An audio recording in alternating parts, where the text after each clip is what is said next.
Welcome back to the channel and welcome back to another edition of the Spurs Chat podcast. Of course, this one will be the last one of the season.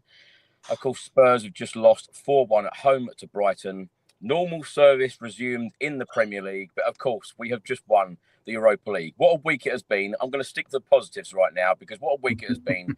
Wednesday night, Spurs beating Manchester United in the Europa League final. I tell you what, I haven't had much sleep, but it has been well worth it. Singing with James Black earlier today, I tell you what, I've had the week of dreams. Yes, we have lost 4-1 at home today. We will get into it. There is a lot to talk about. Anyway, we're live on YouTube, live on Facebook and X, so please do get involved. Let us know how you are feeling right now as a Tottenham Hotspur fan. And as I've just said to the guys that I'll introduce in a minute, I feel like this is going to probably be dominated by the future of Ange Postecoglou. He has just said in his press conference he doesn't understand why everyone is going on about his future when he has just won a trophy for Tottenham Hotspur. Anyway, we will get into it. But before I do, there's a new app that I'd like to tell you about. Let's go. Hi everyone, before we get into it, I'd just like to tell you about a brand new app. It's called Match Bingo. You can play along with live sports and Spurs matches and you could win cash prizes. Watch your card fill up in real time whilst watching Tottenham. Make sure that you get your bingo card for our next game. Click on the link in the description or via the QR code. Real sports, real bingo, great prizes. Enjoy. So let's get straight into it. As I mentioned, Tottenham Hotspur 1, Brighton 4. Solanke putting Spurs 1-0 up after 17 minutes from the spot. And then Hinchelwood scoring Brighton's equaliser in the 51st minute. He then got Brighton's second in the 64th minute. O'Reilly from the penalty spot in the 88th minute. And then Gomez rounding things off for Brighton in the 93rd minute. Now, Spurs have actually finished 17th in the Premier League table. 38 points from 38 games. We're finished with a minus goal difference of -1. 13 points away from the relegation zone. Both Wolves and Manchester United finished above us respectfully because when Spurs were 1-0 up, we did actually go up to 15th. But with this defeat, we have stayed 17th and, of course, won the Europa League. Now, the match facts and stats today, Tottenham Hotspur 31.8% of the ball to Brighton's 68.2%. XG, Spurs 1.95 to Brighton's 2.27. Shots, Spurs 4, Brighton a staggering 23. Shots on target, Spurs 2, Brighton 8.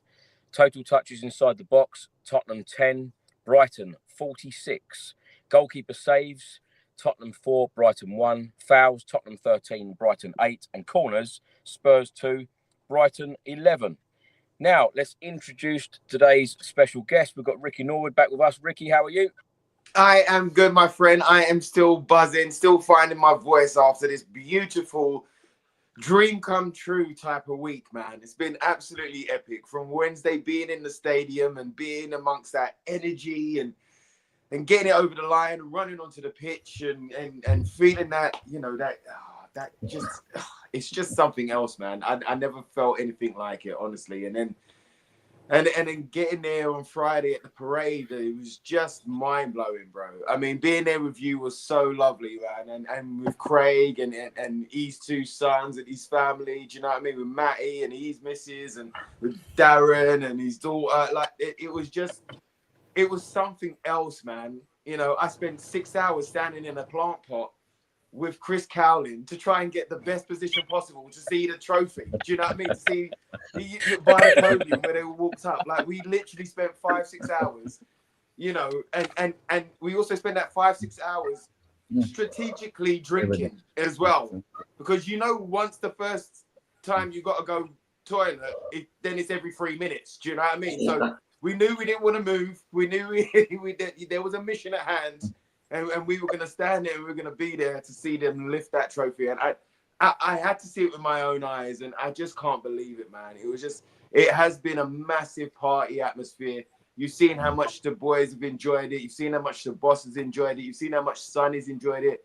And you know what? It was only until I got home that I realized how many people was at that parade. It was only when I saw that drone helicopter shot that I was like I was amongst all of that. Like, that was happening because we was just in our little corner. We was, you know, there was a lot going on, but you know, so to be in that number and to be a part of it and to be, you know, in those pictures, those memories, my goodness, man, I couldn't have asked for better. And of course, today was gonna be a drop off. Of course, it was. Like, we'll get into it, and I'll give you my opinion on it. Of course, I will. But of course, today was gonna be a drop off. But what was great was the every single fan with their flags, the way the game started, the energy, the party atmosphere again. You know, like even into the second half, they were still singing and they were still going on and they're still picking up the lads. And you could see that they was disappointed with the result today, but they still came out and they still could kind of, you know, like celebrate what has been an amazing, some would say unlikely, some would say never going to happen moment, you know. And they done that with their families and with all the Tottenham family supporters out there that was in that ground. They got to do that, and we got to do that, and we got to live that, you know. And it's not just us as well. I know I'm already going. It's not just us as well, but it's all of those people around the world. Do you know what I mean? There's some people that could go to the stadium. Some people could go to Bilbao, but I'm talking about the ones that spent it with their dad or their mum in the front room in a small town, in a small island, way off where I couldn't pronounce if you put it up on the screen right now. It's about those people as well, you know, all around the world celebrating this one moment, feeling that pride, feeling that passion, and being able to wear the cockerel on your chest, you know what I mean, and feel good about it. Okay, the result was what the result was, and like I say, we'll get in. But the bigger thing is what we feel inside today and ever since. I don't know whose reception that is. That ain't mine. Yeah, Ricky, great to have you back with us. And yeah, of course, that is one of my claim to fame. That is standing in a plant pot with you all day. That's one certainly for the grandkids. I can tell you that. Not that I've got grandkids right now, but I mean down the line. We've also got Richard Whitehead back with us. Of course, Mr. Trophies, but of course Spurs have got a trophy finally, Rich, which we'll talk about. But before we ask you how you are, how has your life been over this last couple of months? Because you've been all over the place, running marathon after marathon. Crazy, yeah. I mean, like getting all these things all over the shop. I told everyone the trophies are coming. I know, that's it. I know 5 back-to-back marathons all over the world. Yeah, Boston, Vancouver, London, yeah, all over the place. And it's been fantastic. But also, yeah, watching and following the Spurs all over the world and seeing the reaction of obviously some away days and some really tough moments in the Premier League. And obviously, you know, as a Spurs fan, it's not going to be easy. And yeah, getting the announcements from the team about the injuries and some of the setbacks from the team, and then you get on that match day and you're able to deliver that performance that really does define the season. And it's definitely made me kind of contemplate my kind of thoughts around the season and my expectations of the team, and looking at the kind of players and looking at kind of next season, and are some of them good enough, and what kind of support the manager, whoever that is going to get for next season. And but also you got to think that those moments are like I say, I had one of those moments in 2012 when I won like Paralympic gold, and you kind of have that moment and it's like transformative for people, and it can be a real big springboard for players to understand that that's the levels that's expected by the manager, the board, the team, the fans, teammates, etc. And it's whether now the team goes in that kind of direction to stick with what we've got, or we build. I think there's always going to be in the back of our minds the Champions League final and that platform that was never utilised with that group of players. And actually, we didn't win that final, but at that point in time, it was an opportunity to build for the future and to stay kind of on the top. And the board and the team didn't kind of move forward in that direction. Yes, there's real issues with league form and players crumbling under pressure and mistakes on the field. But also, you've got to remember that would we would we kind of swap a higher position in the league for not winning that cup? Of course not. And those moments don't come around a lot, or hasn't in the last like 20 odd years. And we all need to really cherish that and remember that around all these hard moments we've had over the last couple of years. And I've been on this podcast and really dissecting bad results. And Wednesday was, I actually watched it on my own. I told you, Chris, I was so nervous. I get really nervous when I'm watching Spurs. The only time I cry was obviously when watching Spurs. When I'm competing myself, I can control the controllables. When I'm watching Spurs, I can't control anything. And so I have to watch it in an environment that I can control. And that's me in my garden room, massive TV screen, which you've been in, Chris. I'm in there, shut the doors, and that's my kind of time. Yeah. Well, Rich, great to have you back with us. Also back with us is Terry Kim, all the way from New York. Terry, how are you? I'm doing very well. Thank you. Thank you for having me on for this end of season pod here. I hope you had a good day. I'm really looking forward to hearing what it was like at the stadium today. I am hoping that today is more of a celebratory pod, despite today's results. And as crazy as this season has been, this is our greatest season in modern times here, and that really should be celebrated here. So, Ricky, Richard, Gareth, as always, it's great to see you again. It's great to be on here with you. Orchie, I've seen you on the pod before. We haven't had a chance to meet yet, so it's great to meet you, and I look forward to dissecting the game and the season along with you. And Ricky, you mentioned kind of the fans around the world, and that reminds me. First off, I'd like to say a quick hi to all the Korean fans out there, because Chris has a lot of them. And 안녕하세요. And then I would also like to give a quick shout out to the Montclair Spurs. It's an official Spurs supporters group in Montclair, New Jersey. And they created an electric atmosphere for the final on Wednesday. And I met so many just fantastic fellow Spurs supporters there. So hello to you all. Looking forward to it, gentlemen. Well, thank you for being with us, Terry. We've also got my beer buddy from Bilbao, Gareth McGuinness, back with us. Gareth, how are you? Gareth, you're on mute.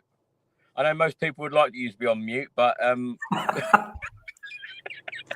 Funny enough, Chris, I've not got much of a voice left in Bilbao. I talked that much and sang that much and drank that much out there. Just before we went to Bilbao as well, my team won a few trophies as well. So, littered with trophies in the last week, but absolutely exhausted now, but for a very good reason. Probably the best week of my life. It was just incredible. Obviously, I got jealous of you boys at the parade, but I did watch it, and it was just unbelievable to watch as well. So, no, Chris, it's been probably, as I say, the best week ever. And today's result didn't really bother me. I expected it to kind of go the way it did. But, if we were ever entitled to have a day off, it was today. So, no, fantastic form and delighted to be on with all the regulars again. And good to meet Archie. I haven't met him before. So, no, Chris, buzzing. Well, great to have you here, Gareth. And as you just mentioned, we've got Orchie back with us all the way from Istanbul, Turkey. Orchie, how are you? I'm all right, Chris. Just with my little girl Lola here. We watched the final together on Thursday.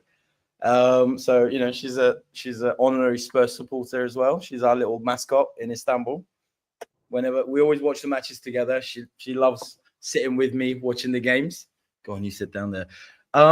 Just buzzing, mate. Just buzzing. Again, a long, many years Spurs sufferer.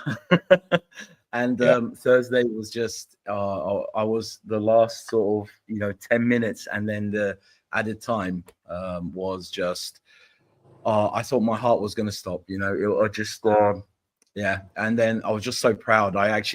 I welled up, like I had tears coming down my face, and I was just so happy. And then I really wish, I saw all your coverage. I really wish I was in London, participating in the celebrations on Friday. It's been As you know, sort of, I lost my mother end of March, and so it's been a bit sort of tough month or so. But yeah, it was nice. It was really, really nice that, you know, Spurs winning something, and something that's, you know, it wasn't just like a Carabao Cup or something. It was actually a proper European Cup after 40 years.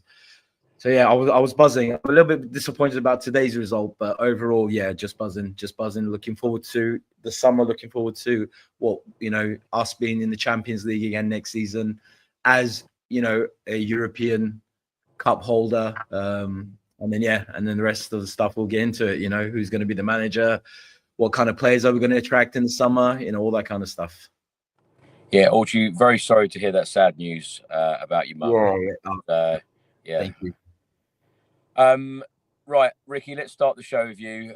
Let's get the show on the road. Thoughts on the game today? I don't want to spend too long talking about this game because, you know, in terms of the result and in terms of the goals going in for Brighton, a bit of a disaster at the Tottenham Hotspur Stadium. Although, as Terry said, it was a great atmosphere at the stadium today, both before and after the game.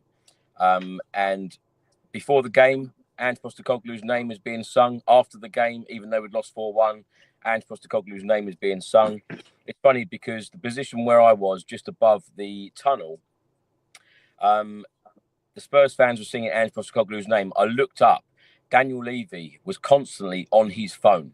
And they even pictured Daniel Levy in the stadium. And the fan did actually boo him. But he was constantly on the phone. I know we're going to get into this Ange Postecoglou debate shortly, whether the football club should keep Ange Postecoglou or whether he's going to leave the football club, either by mutual consent or getting sacked, which seems crazy. But this has been a crazy season. 22 league defeats, finishing just above the relegation zone. But of course, Ange Postecoglou and these players have given me the best week of my life. Gareth just said it. Best week of our lives.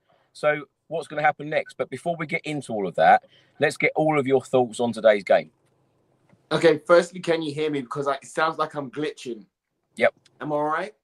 Okay, well, the thoughts and feelings on today's game for me, you know, I did believe that, or I had a little feeling inside that the adrenaline would take them forward and would like get them onto the pitch and they'd want to play like European champions. But I think, you know, and this is the human side of it as well. I think they all just kind of like crashed after this week. Like, Chris, I don't know how you're feeling. Rich, I don't know how you're feeling now. I know how I'm feeling, right? Since Wednesday, since Tuesday even, since Monday, I haven't been sleeping properly. I bet Terry, Gareth, and Orchie are the same. Do you know what I mean? It's been a week of very little sleep. You know, it's been immense highs and it's just kept getting higher. It hasn't dropped off. You know, I remember when you got back from Bilbao, Chris, on, was it the Thursday? And I had everything inside of me. And I was like, Chris, we got to do a pod, bro. Like, we've got to do, I need to get it out, mate. Like, otherwise I won't sleep properly. Like, so I think with all of those things, and the boys have been on a massive high as well. And I don't know whether you saw them on the bus or in the celebrations on Wednesday, Thursday, or Friday. Do you know what I mean? But they wasn't drinking orange juice. It was really important for the boss to say to the boys, you need to celebrate this and you need to celebrate it properly. To know what winning feels like, to know what success feels like, to know what these celebrations feel like, to know what this joy feels like as a football player. No pound sign, no wage packet is going to give you the joy that this is going to give you. So again, I think that he, you know, not sacrificed today, but he made sure every single one of those players embraced that moment, enjoyed that moment, made sure that they was fully involved in that moment so that we can have more moments like it. It's exactly what we have needed. You know, it makes me think back to the 96 Euros and the whole dentist chair and Gascoigne and Lineker, and, you know, they all went out and had a drink and stuff like that. And it was put in the press and they were ridiculed, but, you know, it bonded them. It brought them together because, like, they were all in, you know, the rubbish, but they had to pull together and they had to pull the performances out of the bag, and they did. We had a great run there, and I think if we would have had a couple more weeks before Brighton, a week before Brighton, I think it probably would have been a different result. But I think this is the highs and lows of this whole, however many days it's been now. And, you could see it. They gave it all in that first half. In that first half today, first 35 minutes, the passing was sharp. It was quick. The movement was quick. Everyone wanted to do something and make an impact. Everybody wanted, after the way that you, Chris, being in the crowd today and everybody around you greeted them when they came out of the tunnel, before the game, and gave them that roar and the flags and the noise. They wanted to go out there and perform. They did not want to go out there and lose today whatsoever, So you could see that in the first 35 minutes. But I think the adrenaline wore off, and then it got to the point of, okay, cool, let's try and control the game. And then within the second half, it dropped off a cliff, as in the adrenaline. There was not much in it.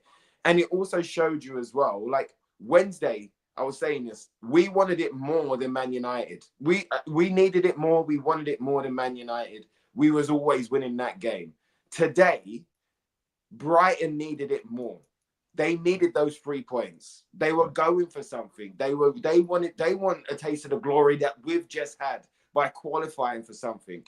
And they went all out with all of their energy, 100% energy, good rest, good preparation, good training all of this week. They haven't jumped on a plane. They haven't had the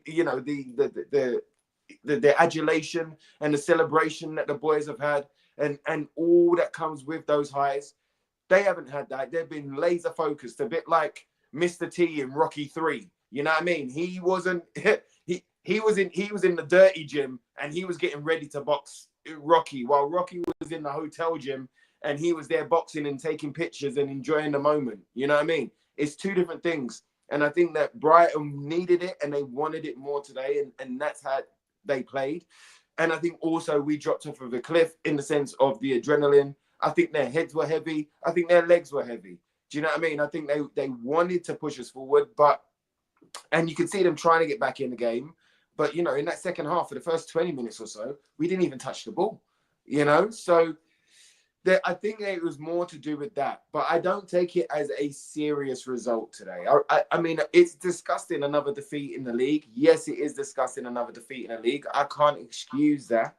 But at the same time, I can't take it seriously, because what we've just done is bigger, better, brighter than a loss against Brighton. Do you know what I mean? It's more. I can't explain the feeling. It's just more, So that's where I'm at with the game. I'm not too upset that we lost. I think it was, there were some good goals in there. That the majority of them come from set plays. And then a worldie at the end. Okay, all right, cool. But we're European champions. 17th, I don't know how. We won it in Bilbao. Come on, sunshine, man. How can you not smile with that, man? Like, come on. It's the only way we was going to do it was the Tottenham way, man. And, this changes everything. Next season is a different season. The next chapter is a different chapter. Like the boss said, season 3 is going to be better than season 2. So let's see what happens, man. Let's see what happens. Don't stress too much. Breathe. And remember, it's only 5 minutes ago that we had not only good times, but tremendous, unthinkable, undreamable times just 2 minutes ago. So let's keep it in check is what I'm trying to say. But that's how I felt about it. Chris, you're on mute. Rich, let's come to you. Now, before the game, they put flags on each of the seats again, and it created such a great look around the stadium, and the atmosphere was absolutely electric yet again. And they've done really well these last few home games, particularly that Bodo Glimt game in the Europa League. But of course, they then paraded the Europa League trophy around the stadium right at the end, which was great. And it's weird though, because a lot of people around me, they left before the the players walking around the appreciation lap. They actually left, and there were a lot of people around me as well saying, another league defeat. This is not good enough. I know we're going to get into this conversation, but today's result, today's performance, what did you make of it? Yeah, I obviously sent you a message, Chris, as well, around like the 12th man and how important that 12th man is and has been over the last couple of games. And I think obviously that was apparent obviously for the first half, and it's fantastic when you have that support and you have that fan base that really kind of gets behind the team and really kind of supports every pass and move and every player, and kind of like builds the players up when the players make a mistake, but also really celebrate that good pass, tackle, shot and goal. And I think today's was inevitably going to happen like this. I think my real disappointment was that obviously if you look at the players that played on Wednesday, 8 of them played today. And I think that was maybe a little bit of a mistake by the manager, because inevitably in the second half, that energy, that engine is going to run dry. And a lot of the players after half time literally had nothing at all. And I think obviously you look at the bench, and there was obviously some under 23 players that I would have kind of thrown in from the start. And actually, Ange gone, actually, we're going to lose this game because we've got 6 or 7 players that really got the kind of energy to be able to make 90 minutes, and the rest have obviously been out on the piss and have been dancing for the last 3 days. And I think the realisation that the team was always going to play like this is something that I kind of got into my head. So result-wise, I think for me, I wanted to just continue to celebrate, obviously, the win on Wednesday, and just the team show up. And I think it's really important that the team shows up. And I think obviously the first half, we were just kind of hanging on a little bit, where I thought half time, I thought that would be a great opportunity to bring some of these young legs on and kind of really give the team a little bit of energy, and also an opportunity to see the future of Tottenham with some of these younger players, which didn't happen. And even the players that came on, like Richarlison and Basuma, didn't really kind of contribute because we didn't have the ball. Brighton are a great team. I think if you're going to lose, you need to lose with honour. And I think we just kind of gave up the ghost a little bit in the second half. And I think that's why there's a lot of frustration in the crowd. But I think we also shouldn't take away from the fantastic week we've had, obviously, with the club. And for me, it's really important that we stay positive. Terry, let's come to you. Let's get your thoughts on the 4-1 home defeat today. Yeah, I am a little surprised to hear that fans left before the player parade there. It's I don't think any of us seriously thought that we had a chance in this game, given all the footage we saw of of the players partying, which is completely understandable. I wonder whether the players or Gareth had more to drink in Bilbao. So it's. What surprised me was more kind of how the game unfolded, in that we were much better than I thought we were going to be in that first half. And some of the players looked really energized and bright, especially Bentancur and Papi Matisar. And I'm that Tell, a lot was going through Tell in that first half, that him winning that penalty was well deserved, and I was surprised that we were up after the half. But like everybody else has said, it just seems like that adrenaline wore off. I think Mitoma coming on in the second half really changed Brighton's attack. I mean, they looked like a completely different team with him in there, and he looked like a danger every single time he had the ball. Every time we play Brighton, he looks so bright, and I just think, my gosh, he would be such a perfect fit for Spurs. I never see really serious links with him. I mean, we may get into this later, but he is someone that I would love to see at this club in the future. Going through the end, I mean, that second half was that was tough. That was tough to watch, and as each goal went in, and especially off of the set pieces, just got if I'm being honest, it was a little bit of a wet blanket. We've been on such a high, and it was a little tough to take that at the end, especially that fourth goal. But I would hope that fans could kind of, keep apart what we achieved on Wednesday and what happened today, given the circumstances. It's just a hangover from Wednesday. I mean, having said all that, though, like seeing the flags, hearing Ange's name being sung so loudly right from the beginning, hearing it sung at the end, and the whole Championes going on and on as the goals were scored. I loved hearing all that. So like clearly there's a lot of fans who still get it, who still know kind of what we're here for, what we're here to celebrate. And I'm hoping that's what most people get out of today's game here. Gareth, what about you? Well, I mean, like you're seeing some of the comments, Chris. Like, some people are not happy with our defeat. I can kind of understand that. There's been enough defeats this season, but we often say that we don't want players to be robots. So what do you expect them to do? They've just won a European trophy, just drink water and, well, just an hour day at the office. Well, it's not just an hour day at the office. I mean, me and Chris were in Bilbao. I mean, it was pretty incredible scenes, not just after the game, but in the whole build-up. We got there on Monday, and the build-up to it was incredible. So, I mean, I think you have to give them a pass. I mean, the fact they played so well in the first half shows you the momentum and the good feeling around the club. Second half, they've ran out of steam. Brighton also needed to win the game to try and get into Europe. They would have seen that Forest and Chelsea was 0-0 for quite a long time. And what it would have worked was if Brighton had got 8th spot and Chelsea didn't finish in the Champions League spot, they would have been sweating on Chelsea. They won the Conference League on Wednesday night to get into Europe. So, I mean, Brighton were always going to be motivated in that second half. They won the game. And unfortunately, I just think, we've been pretty decent from defending set pieces recently, but I just think lack of concentration. Physically, it would have took a lot of them, but mentally as well, not just the celebrations, but the whole build-up to the game.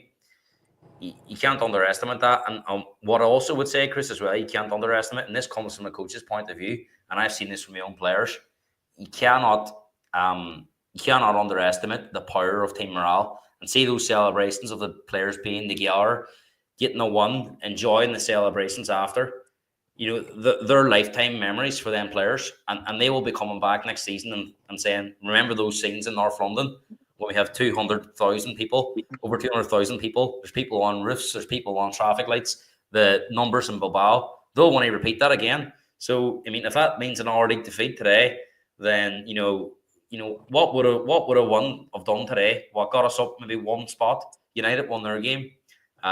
West Ham won their game. And I think Wolves had a draw. So I'm not even sure if we had a win today, we might have got 16th on goal difference. So, I mean, I don't really see the logic in criticising the players today. What we experienced as fans, what the players experienced in the last few days is what will remain in their memory for a long time. And I guarantee the whole build-up the next season will be, right, lads, we've won a European trophy, we've won a trophy, let's give the fans and as players, because players are selfish too, Chris, we want to experience that again as players. So I honestly think the scenes that we've seen are more important than today's game, because it was a write-off of a game. Audrey, let's get your thoughts on the 4-1 defeat today. Okay, I'll be the old grumpy man of the group. I just find it unacceptable. I'm sorry, guys.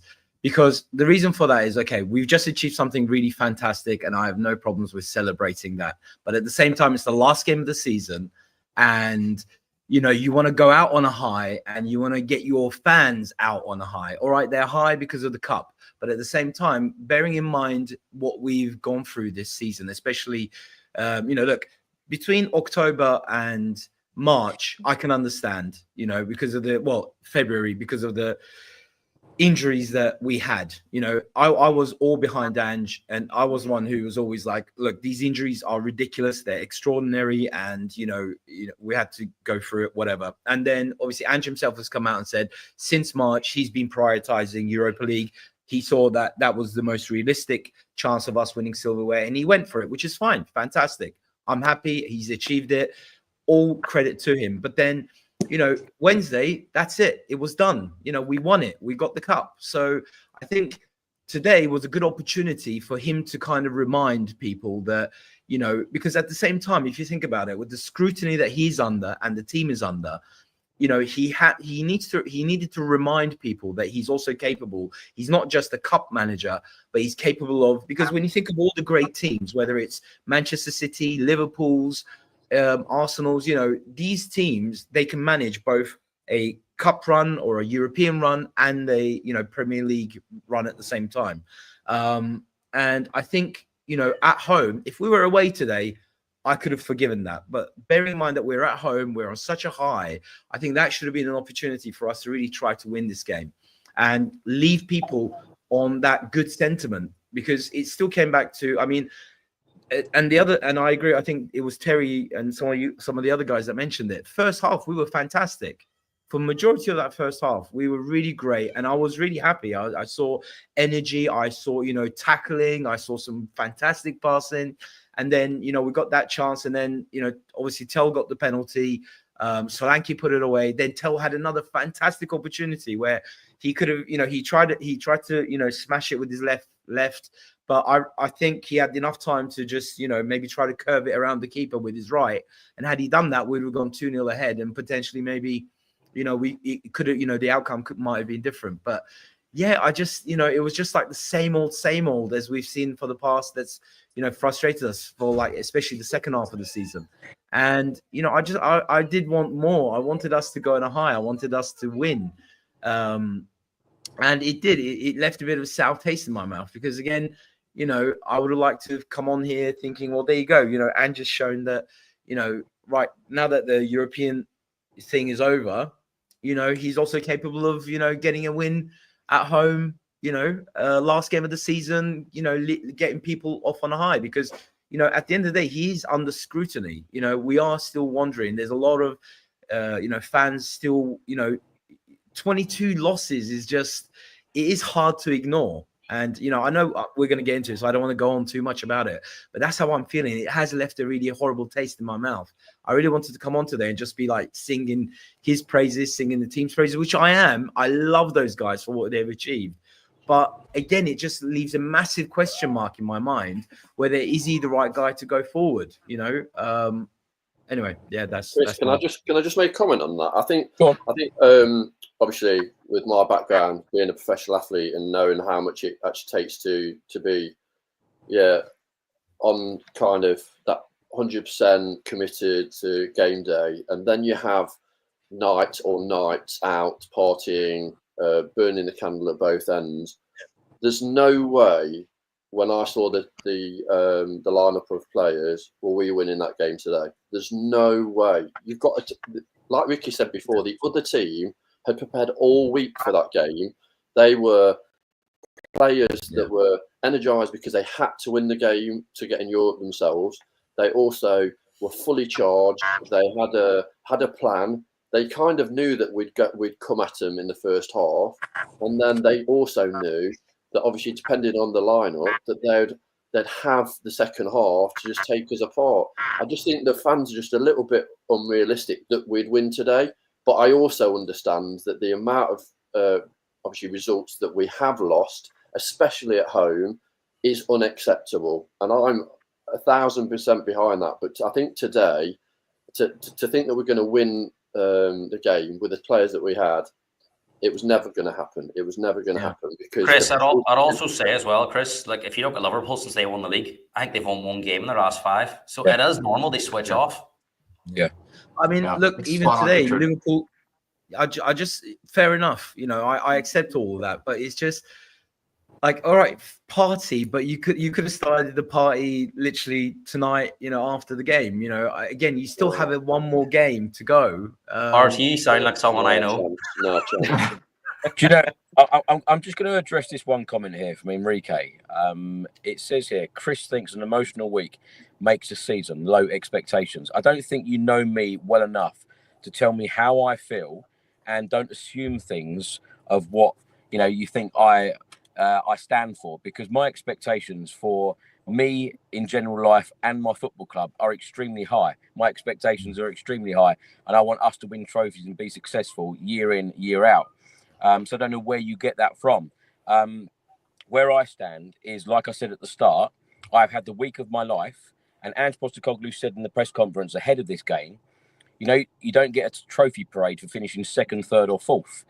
I have felt so different in this last week to what I have done when we finished fourth and finished in a Champions League spot, when we've finished third or even second, and we've been very near in winning a cup or even the Premier League under Mauricio Pochettino. This feels completely different. However, I do not accept the fact that we have lost 22 games in the Premier League.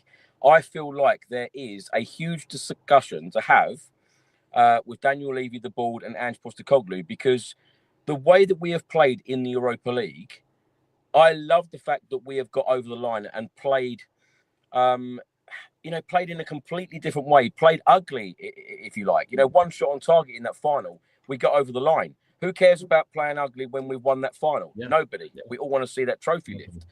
Can we play like that in the Premier League week in, week out? I feel like that is the discussion that needs to be had with the football club and Ange Postecoglou, because if Ange can play like that in the Premier League and we can grind results out week by week instead of playing that same way in the Premier League week by week, I feel like we would be successful. So I'm really unsure at the moment whether I'm confident enough to say that Ange will be there for a third season. I really am. And I feel like the football club are unsure as well. And it's funny because while I talk about this, a notification on my phone, Dan Kilpatrick has just tweeted saying that Daniel Levy is thought to be undecided on Ange Postecoglou's future right now. Now, we all know that Ange Postecoglou is going on holiday tomorrow. So it's all going to be left in limbo, whether he's going to be the manager or not. But Ange, in the press conference, which we'll listen to shortly, has come out and said that he doesn't understand, why he's being asked questions about his future. Can I just quickly, before we listen to Ange, can I just quickly go around each of you? And please don't make your answers too long. Just a really quick answer.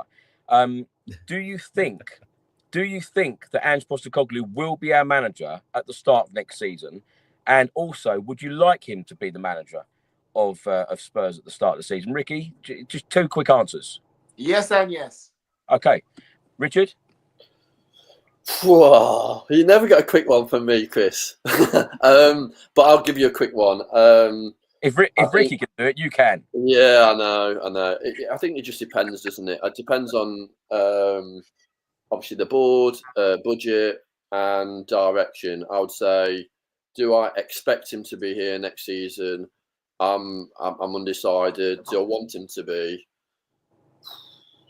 I think Wednesday kind of like those moments are things that we treasure forever. I just think he needs to have that plan B for the league. I just think he needs to understand that what the fans want is winning. We need to win. We can't have like teams coming to our ground and turning us over like they did today. Yeah. And so that's the thing. He needs to. The manager needs to understand that this is all about winning, which I think he does, and that's why he changed with the Europa League. He understood that was his big chance to get into the Champions League. But we also need that at home. I was going to say, Rich, and also I fully understand and am very sympathetic about the amount of injuries that we've had. But perhaps that is a thing going forward. If he is to stay at the football club, perhaps he needs a much better and stronger squad. So, helping the transfer windows, that could be the answer. Definitely. Squad. But the problem is it's been over the last 2 seasons as well. It's not just been this year. Yes, it's been exactly. And I know that some of the players have come out and criticised some of his training methods that have really put some of the players at risk, and whether that's the medical team or whether that's training, and that needs to be looked at as well. But it needs to be like an open question around what is the expectation. And next season, obviously with the Champions League, that's going to put an extra strain because the players are going to have to step up. Absolutely. And our midfield needs a rebuild. Yeah. Terry? So do I think he's going to be our coach next year? Yes. Do I want him to be our coach next year? I think to do that, he would have to commit to compromising on his principles a bit. Somewhere between Ange Ball and Ange Wall, somewhere in between there. He would have to show that he's learned from the past 2 years, like you just mentioned, Richard. I mean, whether it's looking at the training methods, the medical staff, and he has to be backed. I mean, it's a series. We've seen what this year was like. In a lot of the Europa League games, we could play Will Lancashire and some of the kids. There's no games off next year in Champions League, so he has to be backed. Just hearing the crowd singing his name over the past 3 days, they're doing that because we've never had this feeling as Spurs fans before, and he's the one that delivered that. So to let him go now would be just another case of Daniel Levy not reading the room. That's why I think he's going to stay, but things have to be different than this year, and he needs to commit to that, and he needs to commit to the board and promise that. Yeah, there are. It's fair to say there are a lot of negative comments right now in the chat, and there are a lot of negative comments, online right now. But I tell you what, if you've experienced the week that I've had this week, if you were actually there and you were, at that parade, and you've actually taken all of this in from this week, I feel like people would feel, more balanced about it. I feel like it's going to be a very, very interesting situation. What does actually happen? Because I can't call it right now. I really can't. Gareth, what about you? How are you feeling about it? Chris, about like yourself, very unsure, because I was one of those fans that said, even if we won the Europa League, I think we should sack him. But when you won it and you're in Bilbao and you have that connection with the fans, him delivering that, the scenes at the end, it is different now when you've experienced it. So the reason I think he'll stay is a lot of managers have confirmed this week that they're, like Glasner said he's staying, Marco Silva said he's staying. They were all names on the shortlist. And I think the easy thing for Daniel Levy to do is cop out and say, look, you're singing his name in the stadium.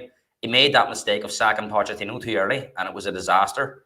And I think if he sacks Ange, and then we have another Nuno appointment, and we have to sack a manager after 10 games, and Ange goes somewhere in as well, Levy comes under even more pressure. So I have a feeling that Ange will be the manager next season. But look, Chris, whoever it is, it's got to be backed, because we need to be able to compete. And you look at Liverpool, it looks like they're signing 3 players already on the back of one in the Champions League. 3 players that come under their first 11. So that shows you how difficult it's going to be to compete next year. Orchie, where do you stand on it? Mate, since the results, since, like I was saying, March, I've kind of, I know I've been on the shows and stuff. Yeah, I was ready for him to go. I was so frustrated and upset. And the only thing, these European results were the only thing that were kind of like, were, making me feel a little bit better. And I thought, could we do it? Could we do it? Could we do it? And then, on Wednesday we won the thing.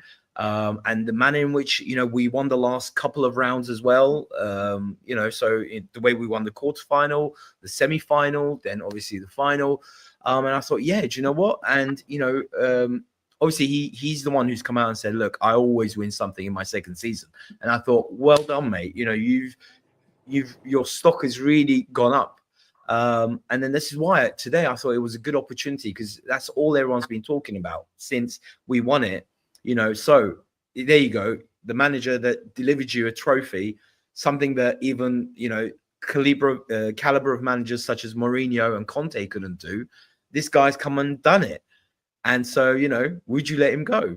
And, I thought, no, and I thought, come on, Ange, come on. Today, I was so willing. I so wanted the team to win today. But again, the manner in which we lost in that second half, the first half was great. But the second half, again, I appreciate the tiredness. I appreciate the party and all that. But I just expected the team to be more professional. And just, as I said, if it was an away game, again, maybe you could let it slide. But the fact that you are at home, party atmosphere, you're parading that cup, it's your opportunity to, really put your stamp. And, what he was saying, the third season is better than the second season, when he gave that example about, series, TV series and stuff. And this is where you have an opportunity to put your marker down and say, right, guys, look, okay, we had a horrendous season. We had a lot of injuries. It was a very mixed bag. But going forwards, next season, look, we're champions, and we're going to also, show, give a good account of ourselves in the Premier League as well. And I think he failed at that today. And that's why I feel that a lot of people left disappointed. Maybe a lot of fans left early. Look, it is amazing. What he's achieved is amazing. But yeah. Anyway, I don't want to keep going on too much. Now, do I expect him to be there? I think had we won today, I'm 100% certain Levy probably would have given him a chance. At least give him the first few months of the season. Do I want him to stay? I'm 50-50. Because today the second half was exactly what we've been seeing for the last 3 months, 4 months, 5 months. But before we can obviously excuse it with the injuries, but in this game, I just think you needed to win that game. You needed to leave the people with a really positive feeling. I know the cup gave us a massive positive feeling, but a loss at home when in this kind of party atmosphere, I think left a bad taste in people's mouths. So I totally understand why a lot of people are negative. Mate, I don't agree with that at all. I think that Wednesday, Ange Postecoglou is a cup manager. That's what he is, and he needs to adapt to the league. But if you start the season, would you take the winning the European League or a higher league position? It depends on who's in the contention. Arsenal it depends on who's in contention. And Spurs have had that trophy parade. Who's had the better season? You take the trophy every time. And Archie, I can't understand. I can't understand the thinking, Archie. See the thinking now of you're going into the summer with a sour taste, so you've forgotten about Wednesday almost, and you're like take away from the season as the Brighton game. Mate, I just can't understand that logic. Right. Yeah, no, I haven't forgotten the cup, but what I'm saying is, look, I totally appreciate we've done something fantastic. First European Cup in over 40 years, 41 years. I understand that. First Cup win in 17 years. Again, I understand that. But this is a season where this man had already had 21 losses, 22 losses, our worst ever Premier League. I'm sure this is our worst ever Premier League showing ever. And again, between October and February, totally. I was the one who was coming on show after show saying, listen, extraordinary circumstances, awful, our injury crisis were awful. But then, February onwards, it's okay. So he's prioritized the, Europa League, and fair enough to him. Big credit to him that he won it. But at the same time, all right, so the cup is over. And again, totally understand. Obviously, Son was ruled out today. Son couldn't play. And so was, who else? Somebody else was ruled out today. Romero, yeah. So maybe if Romero played today with Van de Ven, I mean, Danso is fantastic player. He's an immense player. But then he took out, and this is the other thing. Actually, sorry, you guys just reminded me. The substitutions. Why are you taking off Van de Ven? When you're trying to win a game, you've taken off Solanke and Van de Ven. I do not understand that decision. This is the last game of the season. You're at home and you're taking off these players. What if Van de Ven does his hamstring and goes out for the next 3 months, misses pre-season? You'd be hammering the manager, hammering him. Yeah, they were just done. I'm not saying you should have. All right, guys. But listen, Liverpool today, all right, they drew at home, but they got a man sent off. Do you know what I mean? They already won the game, and they still look at their players. They're clearly still going for it, trying to win the last game. Today was the day when they've already won the Premier League, and it was their last game of the season. Still, they obviously wanted to go off with a win.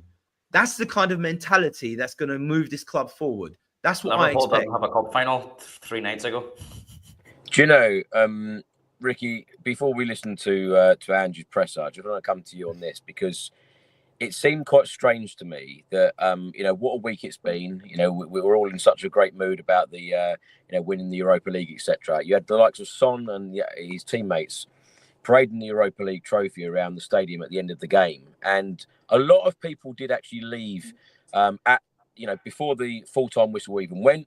At full-time, people were going out. And during even them, parading the Europa League trophy, people were leaving, which really did surprise me because we've waited so long for a trophy like this. We've waited so long for a moment like this. It just seemed like, from my point of view, stay, enjoy it, enjoy the moment because we don't know when this is going to happen again.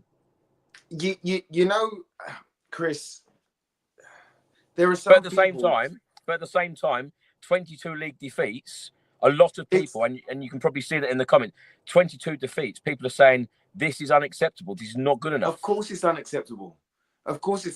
Nobody can accept that. But after Wednesday and winning a trophy, that then, you know, that the cherry on top of the cake was also Champions League and the money that goes with it and stuff like that. I don't think today was always going to be a tough day. It was always going to be a tough day. Yeah. The celebrations, that bus, you know, that open top bus, that parade, that connection. When I saw fans on every level of a building, do you know what I mean? And on top of shops and on top of roofs, and I saw people of all ages, and I spoke to so many different people as well. Like there were kids and there were granddads and grandmas, and there was so many people there. I think that connection and that celebration for all of us is more important than today. Now I know 21 league defeats before today. It is 22 leagues. It is unacceptable. But I think today you can allow them, is what I'm saying. It's like you can kind of go, okay, cool. There is no doubt that Ange is a football man. The man woke up at 2, 3, 4 in the morning to watch football with his dad. You know, we know them stories, right? We know that he has his dad in his ear. Even when he won that game, I can't remember which one, Chris, but he won an international one. And he went to phone his dad, the story is, and he's like, yeah, well, you should have made the subs at 65 minutes instead of 75 minutes. And then you might have won 2-0. Or it was something like that. You know, he phoned his dad to celebrate, and his dad straight away was like, yeah, well, this is what you should have done. And that's what you should have done. If you come from a place like that, then you're always going to have that. He's a football man. He knew what risk he was taking by putting out the second team and managing minutes. Right, we was always chasing our tails when it came to the injuries. The amount of injuries that we had, you know, there's a tweet that went out and it's like everybody on a hospital bed because everybody had an operation. We had 12 to 13 players out for over 2 to 3 months, which means, as Rich will tell you in a little while, but which means that even when they're back, they're not really back. They might be healthy, but they're not really back. They're not up to speed. And then they're always chasing their tails, right? And then when we do that, the people that have been running to the ground, as soon as they get a breather, like Dragusin, right? As soon as they get a breather, suddenly it snaps like that. Do you know what I mean? They come off for 5 minutes, bang, a silly muscle injury. Happened with Romero twice this year. So we was always chasing our tails. And that's why I was really disappointed with the board come January. Because, you know, yes, we got Kinski on the first, but we didn't go out there and buy 2-3 players or go and loan 2-3 players to help the squad that was decimated. This squad wasn't complete or balanced at the beginning of the season. It was odds and ends. It was lopsided. You know, the scales wasn't level when we started this campaign. But he's remixed and he's done what he can do. And every single game, and I'm talking about even after the Leicester game, there were fans out there that was calling for his head. And every single game has been his most important game. Every single time that I've come on here, it's like, well, is he going to lose his job today? Or if he wins tomorrow, is he going to keep his job? It's always been that. So you can't talk about you. I don't think we understand the immense pressure that has been put on this side and on him. So for him to take that decision in the end of February, March, after we didn't get that investment in January, we got Danzo and Tell on the last weekend, on the last 2 days or whatever it was. You know, but there was a bunch of games in January. There was a ton of games in January. We went through 4 keepers. 4 keepers we've gone through this year. You know, we had Dragusin as our only fit defender for a very long time. We had an 18-year-old playing centre-back. You know, we had a 17-year-old up front on the wing at times. We had an 18-year-old in midfield growing and learning his trade and look at the benefit that going through the fire has had for him. You know, so he had to make that decision. Being a football man, he knew he was going to get it. He knew he was going to get it. I don't think he ever put out a team to lose, but he didn't think it'd go this bad. Now, of course, he's going to take lessons from this year because he's a football man. He's going to have that dad in his ear roll. He's going to assess it. He's going to break it down. We have not played Ange ball for months. For months, we haven't played Ange ball. We've been trying to adapt and change and try different flavors and try different rhythms of players and trying to get them all in and trying to be cohesive when we haven't been cohesive. So there's some out there and like people that are close to me and, you know, like there's some fans out there that were hoping that we lost on Wednesday. Tottenham fans. There were Tottenham fans through and through, die hard, cut them and they bleed blue and white, that wanted us to lose so that he would lose his job and that Levy wouldn't get let off the hook. That is what I was hearing by hardcore fans, and it wasn't one or two. I heard it from a couple. And I just think I understand it, but I don't understand it all at the same time. And what I think is that there are some, like all of you, I think everybody's concerned. You can't take the concern away because there's too many defeats. It's too many. So even with everything that I just said, there's still a concern there because it's too many. Yeah. Right? But we are never having a season like we've had this season with the tsunami of injuries that we've had. Of course, he's going to learn these lessons. Of course, he's going to go into next season more balanced. Of course, if you give this guy the checkbook and the players that he needs now, the experienced players that he needs now to correct the balance of this squad and to give it what it needs going forward, then we should be cooking with gas with players that are also growing. We haven't seen their potential. We haven't seen Archie Gray's ceiling. We haven't seen Bergvar's ceiling. We haven't seen Mikey Moore or any of the academy kids' ceiling yet. They haven't started yet. Do you know what I mean? They haven't started their growth. So I think there's some people that, like I was saying, that wanted us to lose so that he would lose his job and Levy, you know, there'd be a mass protest today against Levy and the board probably, you know. They'd prefer us lose, and so they can be right in that moment.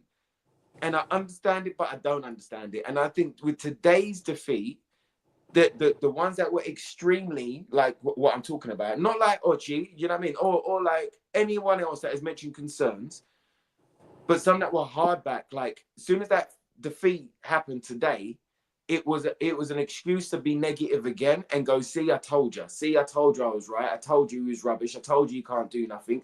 Now we're just a cup team. What are we talking about? I mean, what are we talking about? Some people would prefer to be right in their wrong than to just say, you know what, Ange, thank you, mate. Like, thank you. 41 years. You know, when I looked at those black and white pictures of the bus going through the Tottenham High Road in 84, and then I see those pictures from the other day, and I go, I was a part of that. Do you know how that blows my mind? So in the next 40 years, bro, our kids and our kids' kids are going to be looking at that and going, my dad or my uncle or my brother was there. Do you know what I mean? Like, they're going to be having those same feelings. And hopefully this propels us to glory. Do you know what I mean? And we have more glory times. That plant pot would have recovered in about 40 years as well, Ricky. I know, mate. But I think there's something in kind of taking that negativity and letting it go. Some people don't want to let it go. So what I would say is that the summer's coming. I think that his third iteration into building a squad is a positive. And also, what's most important, most of all, is that every single one of those players love him and they want to play for him and they respect him. They want him there. When you saw the banner at the end in Bilbao, do you know what I mean? With Ange, with the Fug Life glasses on and stuff like that. When you see that banner, who do you think made that banner? That wasn't a banner made by the fans. That was a banner made by them. Do you know what I mean? To show you. When Ange was on the podium and he was talking about, you see, I told him and he didn't believe me, right? And when he was on that speech, I don't know whether you've seen Richarlison. Watch it back. There's a ton of players that do it as well, but watch Richarlison. He's right at the front, right next to Ange, and he's putting up two fingers when he's saying it. In other words, yeah, like, have that. Right? Have that. It's showing me that even someone like Richie, that, you know, a lot of us are 50-50 on, but even someone like Richie's like, that's my manager. Yeah, you leave it. I think that's more important than any one of our opinions. It's their opinion. If they're behind him, I think that's fantastic. And if they believe in him because that he has delivered what he said he would deliver, I think that takes us in a new direction. And I think that they play with a new exuberance next year. Do you know what I mean? Especially because that board has to invest now. You can't let us fall off of a cliff. You can't do it. If you're going to do it at any time, you do it now. So I'm expecting a big summer. I've got high expectations for next year. I do believe that the league season will be a lot better next year. And I do believe that we'll go far in that cup competition next year as well. And I think that we will have more glory to shout about, you know. But I think that sometimes you've got to go through the fire to reach the promised land. And I think that we've got through that fire. Don't bring the fire back now. Yeah. Because we've lost a game where everybody was hungover, literally. Yeah, literally. Yeah, Ricky, I'm with you. I'm having a hard time understanding the infatuation with this insignificant Brighton game. Like, what in letting that color the mood? Don't you as a Spurs fan want to be happy? I don't think it's just the Brighton game, Terry. I feel like a lot of people, particularly the people that I heard shouting today, that it's like, oh, another league defeat, another way, the same old thing has been like it all season, 22 league defeats. And I feel like people have lost, patience in a certain way. But as I keep saying, I've had such a great week. But Richard, but you wouldn't trade it, right? You wouldn't trade those 22 defeats. No.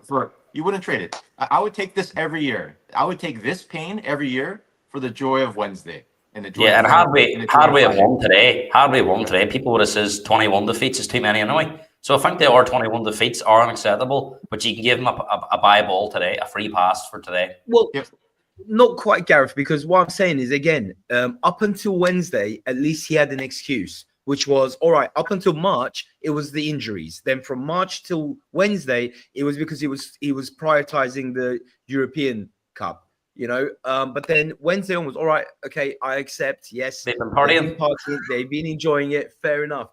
But look, again, I'm not feeling like this because of the loss. What I'm saying is, it's the manner in which we lost. Again, had we played like we played in the first half for the full 80 minutes, 70, 80 minutes, fair enough. Even if we lost 2-1, 3-1, whatever. But it's just that we played so well in the first half. Because, look, had we started the game, had we been awful the whole entire game, then what you guys are saying, fair enough. It's valid. Look, yeah, they've been partying. They're not really concentrated on the game, blah, blah, blah. Okay, then we can say, look, fair enough. They were rubbish the whole game and we lost the game 3-0, 4-0. But the fact that they started the game so well, the first half, I was thinking, this is the Tottenham. This is the Tottenham that we've wanted all season. And I thought, yeah, they were playing with confidence. They were passing the ball. Some of the passes were brilliant. The way we got the penalty was brilliant. And even we had chances after that. Like I said, Tell's chance where he got played through and he could have, he shot with his left foot and he had the time to just, position himself and just maybe curve it around the keeper with his right foot. All right, fair enough. But then the drop off in the second half was just. Yeah. Archie, can I give you an example, right? I was over in Bilbao for 5 days. My team had a game today, and I probably delivered one of my worst coaching performances because I'm absolutely exhausted. And I didn't have to play a football match today. So just Richard's kind of said this. Gareth. Well, that's it. And Richard's kind of said this. When you won something like that, the emotion takes over and the partying and it's not just physical either. Losing games. This football club has lost too many games this season. But I think today we just have to.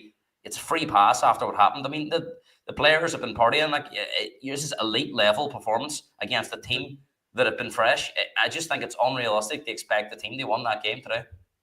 Richard, I wasn't expecting a win. I was just saying the manner in which the second half was just we totally fell off a cliff. Like first half. We were brilliant. Second half, we fell off a cliff.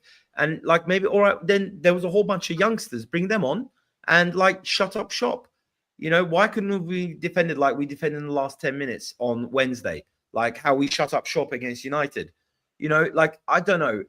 Listen, all I'm saying is this was, especially with the way the season has gone, I just feel, by the way, I'm not saying sack Ange now at all. What I'm saying is I can understand why a lot of fans are disappointed by the manner in which we lost today, because it was the final game of the season and it's at home and, you want to see your team even a draw or even a 2-1 loss, but it's the manner in which we lost. That's what I'm saying. And then we could have excused it maybe with some of this stuff, but it just we just fell off a cliff in the second half. And again, exactly for the same reasons that people have been criticizing him for the past 3-4 months, the way things have gone. you know. But I'm not Ange out, by the way. I want him to succeed, whoever the manager is. I love this team. I absolutely, and I'm like, I think some people have said I'm too young to remember Fergie days. Sorry, guys, I'm 47 years old. I fully remember Fergie's days. I remember what happened in the 90s. I was there when the Premier League first started. I know exactly how Manchester United, the great Manchester United, Fergie's first, couple of seasons. I understand all of that. And I'm not saying Ange out. I love Tottenham. I'm absolutely, like Ricky said, if you cut me, I'll probably bleed blue, blue and white. And it's just, I want Ange to succeed, but I don't think he does himself any favors by some of the decisions that he makes. And I didn't agree with the substitutions in the second half. Why are you taking off Solanke? Why are you taking off Mickey Van der Ven? It's like, all right, I'm not saying they would have played 100%. Even as Van der Ven, that's playing only 50, 60%, is, I'm sorry, for me, would have been better than, Ben Davies or whoever. But anyway. Do you know what, Orgy? Let's put it into perspective here, because Arsenal today finished second in the Premier League table. They will feel very, very disappointed, and they expected a parade through North London. Well, they got that, but it was for us. So we won the trophy. So I am not letting today's defeat ruin my summer, ruin this podcast, and ruin future shows throughout the summer. Because you know what? Ange delivered a trophy. He said to all of us he was going to deliver a trophy in his second season. A lot of Spurs fans didn't listen to that. A lot of the media didn't listen to that, and they dismissed it and said you cannot win any trophies or be successful the way that you play. But he has proved people wrong. He's proved people wrong yet again, in his career, which is fair play to him, because, people always said he hasn't managed in one of the top 5 leagues. He's produced a masterclass in winning the Europa League for us, our first European trophy in 41 years, our first trophy in 17 years. So no one has taken the smile off my face all summer. Certainly not this defeat today. Richard, before we do go to the Ange Postecoglou press conference, I just want to ask you a question, because before today's game, a message came out from Daniel Levy. It was about 10 paragraphs long. I'm only going to read 2 because of time. He said, "I'd like to thank Ange and the players for making this incredible achievement possible, and thanks to our amazing staff. There is so much hard work that goes in behind the scenes, and this moment is for everyone to enjoy." Now, before I read the second one out, we know in Ange's presser that was done on Saturday, some of the journalists said, "Have you heard from Daniel Levy since the win in Bilbao?" He said no. He was questioned about his future again. And he said, "Well, I'm on holiday from Monday, so, I couldn't care less. I'm on holiday from Monday." So the other paragraph I was going to read out, "This is one trophy. Our clear ambition as a club has always been long-term, sustained success, competing for top honours every year. We have now tasted success, and we're determined to use this as a springboard for more." Now, this statement, and particularly the 2 that I've read out there, the 2 paragraphs that I've read out, what do you read into it? Do you read into, because it's all well and good, we could all sit here debating this all night about whether we think Ange Postecoglou is going to stay or not, and of course we'll listen to Ange in a minute.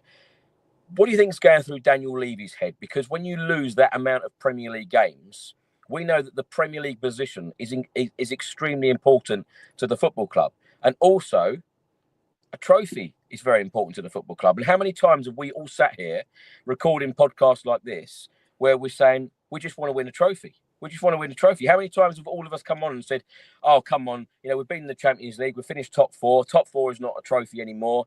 A lot of youngsters think that top 4 is a trophy. But I'll tell you what, and I'm going to say it again, there is nothing like feeling like I have this week.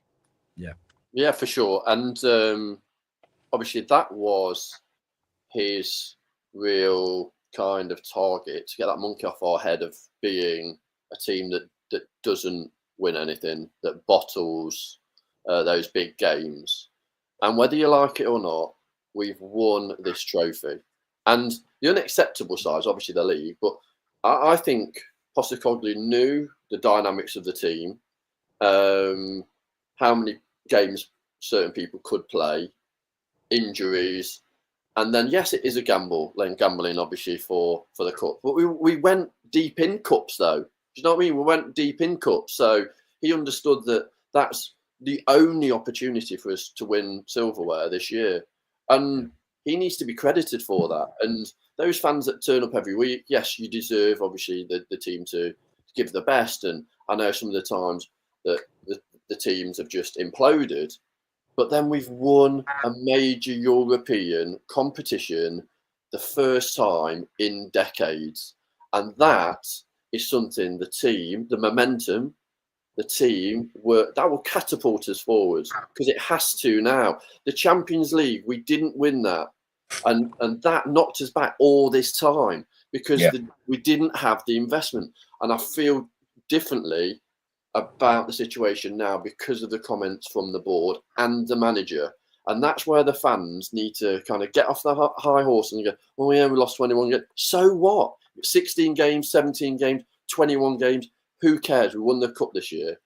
Now, the manager will come out, I'm sure, pre-season, through the summer, and then tell the fans what the expectation is this year. He clearly is a manager that fronts up those conversations. He's not a manager that sits back and goes, actually, you're going to get what you're actually given. Where Postecoglou is somebody that will say, like he did on stage, season 3 is going to be better than season 2. Well, let's hold him to it then. Let's give him the players. Let's hold him to it.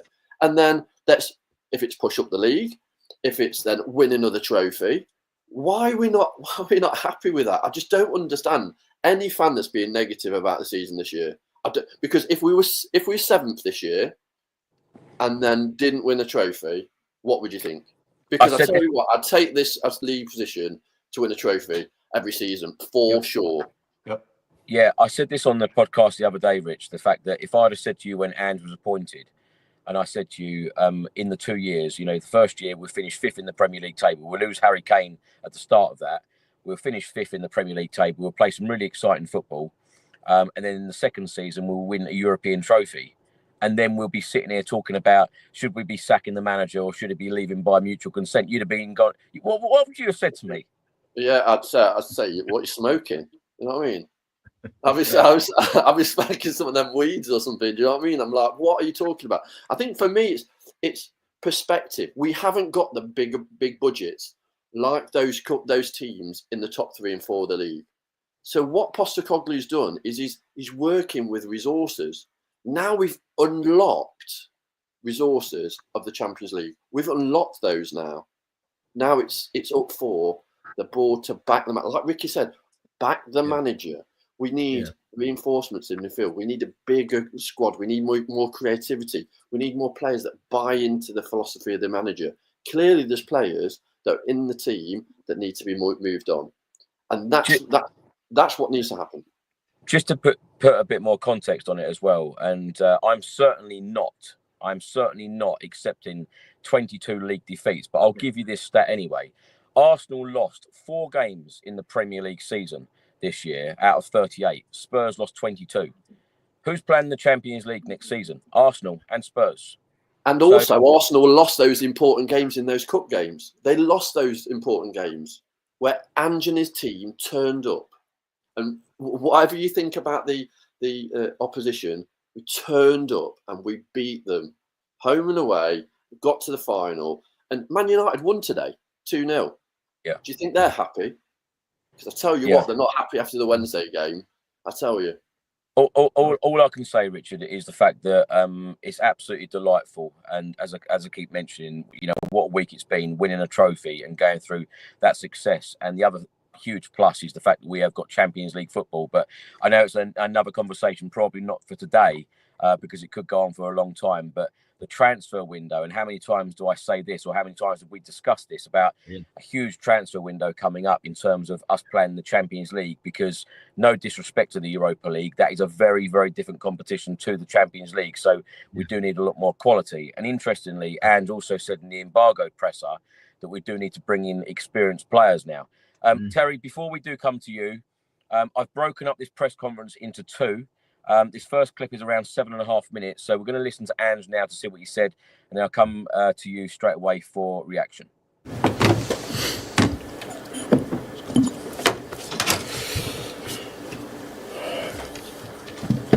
Ali? Ange, just in case we're running out of steam today for some of those players. Yeah, we were. Look, the emotion of the last 3 days, aside from the game itself, and obviously, the players are allowed to celebrate that, but I think irrespective of that, just the emotions of the last 3 days, was all going to be a bit of a difficult, tricky one for us today. I thought first half we competed well. Probably could have had a second goal, which kind of would have made it sort of a little bit easier for us. Even in the second half, Brent's got a great opportunity, but you could tell in the last sort of 35 minutes we'd run out of legs, and kind of understandable from the players. Look, they've been outstanding with us this year. We've obviously, given them some difficult moments for sure, and like any supporter, they want their team to do well. They don't like losing games the way we have been. But the backdrop of that was also that we've given them a night and a couple of subsequent days that will live with them forever. And I think that was always the main driver. And I'm just super pleased that for all we've sort of been through this year as a club and our supporters have been through. I think the overriding emotion this year will be how they've felt the last 3 days. Just on that, you said a while back you thought that having succeeded has been unifying the club. Given the sort of scenes today, I mean, where do you feel you're at with that now? Yeah, look, I think it's fair to say I think the last few days have shown, how the club can be when it is. It's a massive club. It's got such a massive reach. People are very passionate about it. You've just seen, you've seen the sort of outpouring of emotions over the last 2 or 3 days. What it means to people, and that's something we need to build on. That's something we need to sort of tap into and moving forward. That when we're all together like that, you show the force of the club, and that's what a trophy does. That's what doing something like we've done the last sort of couple of days does. I think it just means people feel that extra connection and want more of it. I guess is that an argument for you staying that it would jeopardise that unity if there's a change in the day? I'll be honest, I've been finding it really weird talking about my future when, like I said, we've done something unprecedented. So I've had to answer the questions because no one else at the club is kind of in the position to do so, I guess. But I can't answer that question about me and my future. And like I said, part of me is kind of thinking, well, why am I even been asked that question? But it is what it is, and I've got no doubt though that this could be a real sort of defining moment for this club, because like I said, wherever I've been, I've kind of made an impact where I've brought success to a club that hasn't had it for a while, and you just have to look at those clubs' trajectory. Even after I've left, they're still, competing for things. And I really think this is a moment in time where this club can really push on and be a real contender for honours on a yearly basis. And we're all waiting to answer the question. Yeah. Presumably, the reason the ownership might be deliberating is the league campaign. What can you say about why next season, if you do carry on, will be different in Premier League? Well, look, I think from my perspective, I made decisions that I felt were the best, going to give us the best chance for achieving the goal we needed to achieve this year, and that's affected, our league form. If people don't want to take that into account, then there's nothing I can say to kind of explain it any better than that.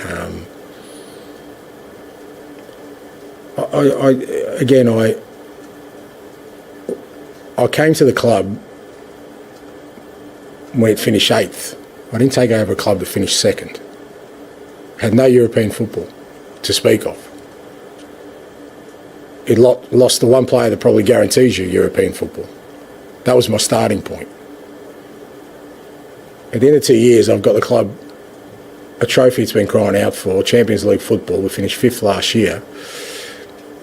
Either people are saying last year was a huge anomaly for us to finish 5th, or, you know, this is what we deliver. I've got no doubt next year we'll be in a much stronger position in the league, challenging for the top places. I've got no doubt we'll tackle Champions League with the same determination that we tackled the Europa League. I have no doubts about that, and I think if people are seeking any more evidence about me, then there's nothing that I'm going to say it's going to convince them if they haven't seen it in the last 2 years. And why are you so convinced about that? We know the injuries are obviously a really key part of the season. Is that an area where you think we do things differently? I've already said well, that's part of it, but also, as I said, we signed 3 teenagers at the start of the year. Like, we signed two 18-year-olds and a 19-year-old. We went that direction. So when and think about who left last year, yeah? Okay, players with experience. So whenever you do that, there's always going to be a little bit of a gap in the development. So that cascading into our injury situation at the start of the year obviously had a massive effect on what we could do in the league. And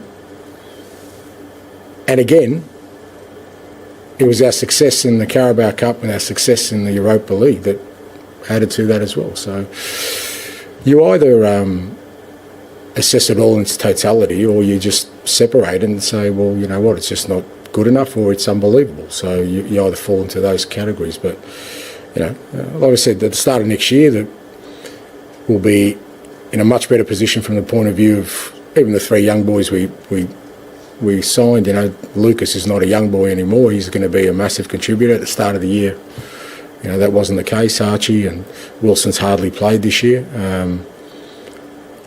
And if we do some good business in the transfer market, and like to bring some experience in, I'm not talking about age, I'm talking about players who have played at this level and, you know, can help the team, then I've got no doubt we can make the impact we want. Terry, let's come to you. There is a lot there, and I feel like Ange Postecoglou there in that press conference is putting a lot of pressure on the board, in particular Daniel Levy there, because he's talking about the transfer market. And he's talking about bringing in experienced players. And he's absolutely right. You know, when he came to the football club, we were 8th with no European football. And he has delivered a trophy and delivered Champions League football. Yep. So there's a lot to unpack there. I think, honestly, he's said in different ways a lot of what many of us have been trying to convey on this pod. I mean, he started off by saying that the players ran out of gas. That's absolutely true. That reiterates what Richard has been saying. Again, a top-level athlete, a Premier League footballer, the difference between playing at 100% and 95% is the difference between a win and a loss. And the Tottenham players were not even at 95%, not even close. Not even close. So I don't know how many times we're going to beat that drum, but they just weren't in condition to that. I think he was trying to say, like us, that don't forget about this massive achievement just because of this one game and because of the 22 losses. 22 losses is crazy, but it still does not overshadow the massive achievement that this club was able to deliver on Wednesday. The question about asking about his future, I think it's an unfair question, because we all know, and that reporter knows, that he hasn't spoken to that, and that Daniel Levy hasn't spoken to him yet. So just to kind of say, hey, what does that do to the mood and stuff? I don't think that's a fair question at all. And I think we need to hear from Levy first before that question is asked. I do think what a fair question is, one of the reporters asked, if you carry on in the league, what will be different here? And he started talking about kind of his change in plans. His post-match press conference on Wednesday after was quite a revelation to me when he told us that at the end of the January transfer window, he pretty much decided that he would put all of the eggs in the Europa League basket. if that is true, like one, that is tremendously ballsy. And then two, fair play to him, because if that really was true, to make that happen and to plan that so many months in advance, that's amazing. Part of me wonders whether it's a bit of revisionist history on his part, because it's 4 or 5 months past, and he's saying that to kind of save his behind. I'd like to believe that was true. If it was true, then I do think he would have an alternate plan and a strategy going into next year. He talked about the 3 teenagers that were signed. He's trying to lay the groundwork for what we need for next year. And it's I mean, some of the teenagers, 2 of the goals that we gave up today, that was Archie Gray. That was Archie Gray's guy. Those the 2 Hinchelwood goals. Archie Gray would not normally start in midfield for us. That would have normally been somebody else in that goal. So it's, again, kind of going back to that Brighton game. Don't look too much into those goals that we gave up there, because that wasn't our starting lineup, and that wasn't a starting lineup. Even the players that were there weren't at full strength. So I feel like he's laying the groundwork there. Again, the tone of that press conference and the tone of the questions, similar to kind of the tone of this podcast, is surprising to me. I feel like it should be a little bit more celebratory as a year-end event. It sounds like it's picking at it's picking at trying to find the negatives, like Ricky said, instead of accentuating the positives. Yeah, I've got to admit, Terry, I did think that this podcast would be a lot happier. Me too. Than what it has been today. Yeah. It's a strange one, but it's been a very strange season. Gareth, let's come to you on Ange's comments there, because he said that we will be in a stronger league position next season. Of course, I don't feel like we need to say any more regarding, like, Ange definitely wants the job. He definitely wants to stay. He definitely wants to have that 3rd season at Spurs. The big question is, will he get it? What did you make of Daniel Levy's statement as well? Could Daniel Levy have put out stating something like, we look forward to working with Ange next season and we look forward to the 3rd season under Ange Postecoglou? Could he have said something like that? Would you have been surprised if he'd have said something like that? Is that what you expected? And also, when he spoke about, we went down the route of, buying 3 teenagers in, but he is now talking about buying those experienced players. So he wants those experienced players in to move higher up the league table. And of course, he will know that he needs more experienced players, better players, to play Champions League football. Yeah, Chris, again, I can speak from my football experiences, and this happens from, young, amateur teams, the semi-pro teams, the professional. Every club has an end of season review, so I'm sure the first thing on everyone's mind now will be rest and recovery for the next couple of weeks, and then there will be some sort of meeting going through the advantages, the disadvantages of everything now science-led, data-led. There's bigger conversations. There's just as big conversations about recruitment and the amount of injuries that we had, not just the manager. That needs to be looked at, how we had so many injuries. So there's a lot for the club to look at. And the worst thing you can do is make a knee-jerk decision. Ange might decide after his holiday that, I've won a trophy, I've said what I've delivered here. I did say that season 3 is going to be better than season 2, but he might have that holiday. I'm sure he'll have a lot of thinking, and he might go, I need a rest, and I need maybe my next job needs to be somewhere else, because he did speak about the last 2 years have been the hardest of his life. He's had a lot of abuse from the fans. He's had a lot of abuse from the media, and it kind of reminds me of the Ten Hag situation, Chris, where I almost feel like the media at times are bullying him. They're twisting things he says, and you always feel like he has to try and rephrase how he says things. Yeah. So I think from a purely media point of view, he's had a lot of unfair, abuse in terms of they're just there to ask the questions, but it seems like every press conference is negative, and even today it was a negative press conference. Yeah. Even if we had won today, it would have been Spurs finished in 16th position, 21 defeats. There was no, even though we lost today, and I know we've done it to death, but the 21 defeats would have come up just the way the 22 defeats come up. The 16th position would have come up. even though we finished 17th. So that was always going to be a negative press conference today, because everyone always says the bread and butter is your league. So, what Daniel Levy says, to me, kind of goes out and one ear and out the other. Daniel Levy will sit with a PR team and they'll try to spin it any other way to keep the fans. And look, Daniel Levy should be thanking Ange, because Ange has took a lot of the flack in public. Yes, there's been a lot of criticism in the stadium at Daniel Levy. There's been protests, but Daniel Levy's not had to sit in front of a camera 2 or 3 times a week and explain what the club's doing. So, Chris, for as much as we've been critical of Ange as well with his tactics and some of the decisions he's made, in terms of last year's summer recruitment policy, when you really think about it, when you really think about the teams that are competing at the top, unless we bring in really experienced top drawer players, does anyone in this chat, either on the camera or in the comment section, think we can finish in the top 3 or 4 next year? Because if you look at some of those teams that are up there, player for player, they're a lot stronger than us. So, if we were to finish in a European position next year and won the FA Cup, I think that would be an unbelievable season, because, winning cups is something that we haven't had for a long, long time. So,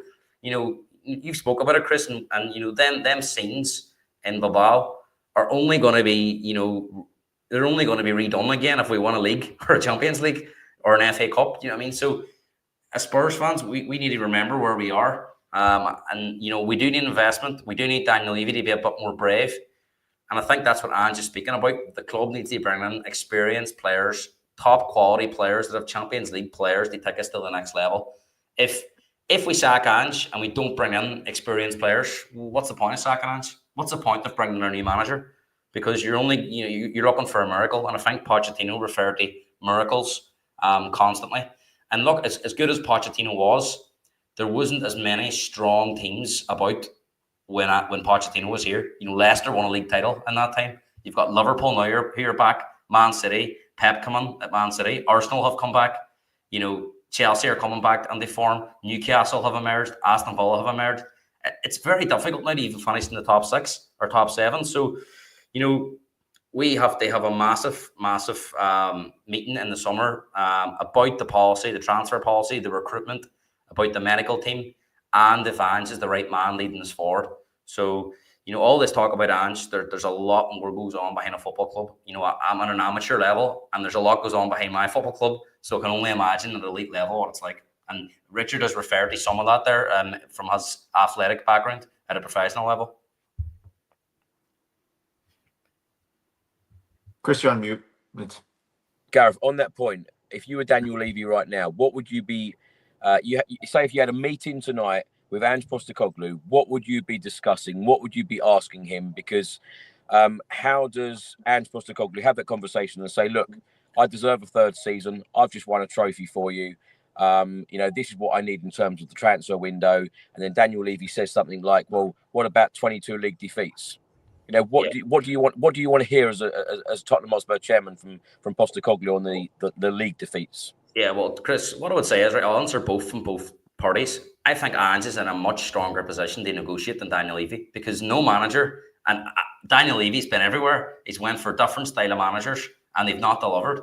So I think it's even though we're a bit unsure about Ange, if it's the right decision to go in the future, it would be very brave if Daniel Levy sacks him and brings another man in, and it's a complete disaster. Because we as he says, that was the issue with Pochettino. Fans from that, Daniel Levy, the criticism of Daniel Levy has heightened since the sacking of Pochettino. So I think Ange says, I want experienced players. I want a bigger wage budget, a bigger transfer budget, and I want a bigger say in transfers. I've delivered a European trophy. We're in the Champions League next year. Would any other manager have got us into the Champions League this season with the players you've given me last year? Because the players we signed last year, Chris, tells me this was the development policy. We're going to make Archie Gray a top player in 5 years. We're going to make Lucas Bergvall a top player in 3 years. So I think Ange has a lot of eggs in his baskets. And if he doesn't like what Daniel Levy tells him, he might say, well, do you know what, Daniel? It's better you go and get someone else, and I'll go somewhere else and win a trophy. If I'm Daniel Levy, I'd be saying, well, look, Ange, we'll give you what you've asked for. But if the league season does not start well next year, and we've given you everything you've asked for, and look, Chris, I think that the fans will turn quickly next year if the league forms poor again. because a new season means new dreams, new expectations.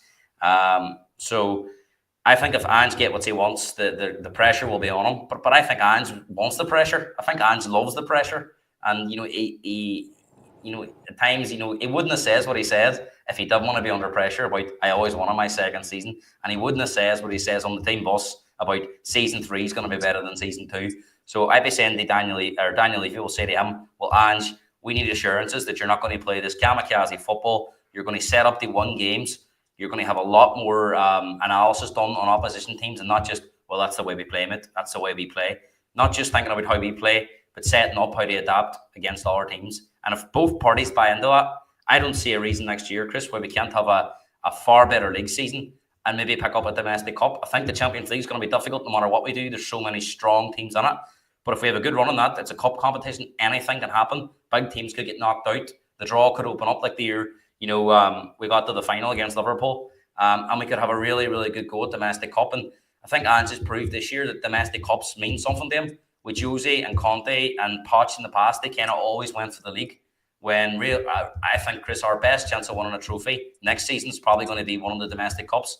If we finish, somewhere near in the top half and win a domestic cup, well, it means you're in European football. As long as you win a domestic cup, you've got European football. Do you know, we've heard so much criticism about Ange Postecoglou on these 22 league defeats.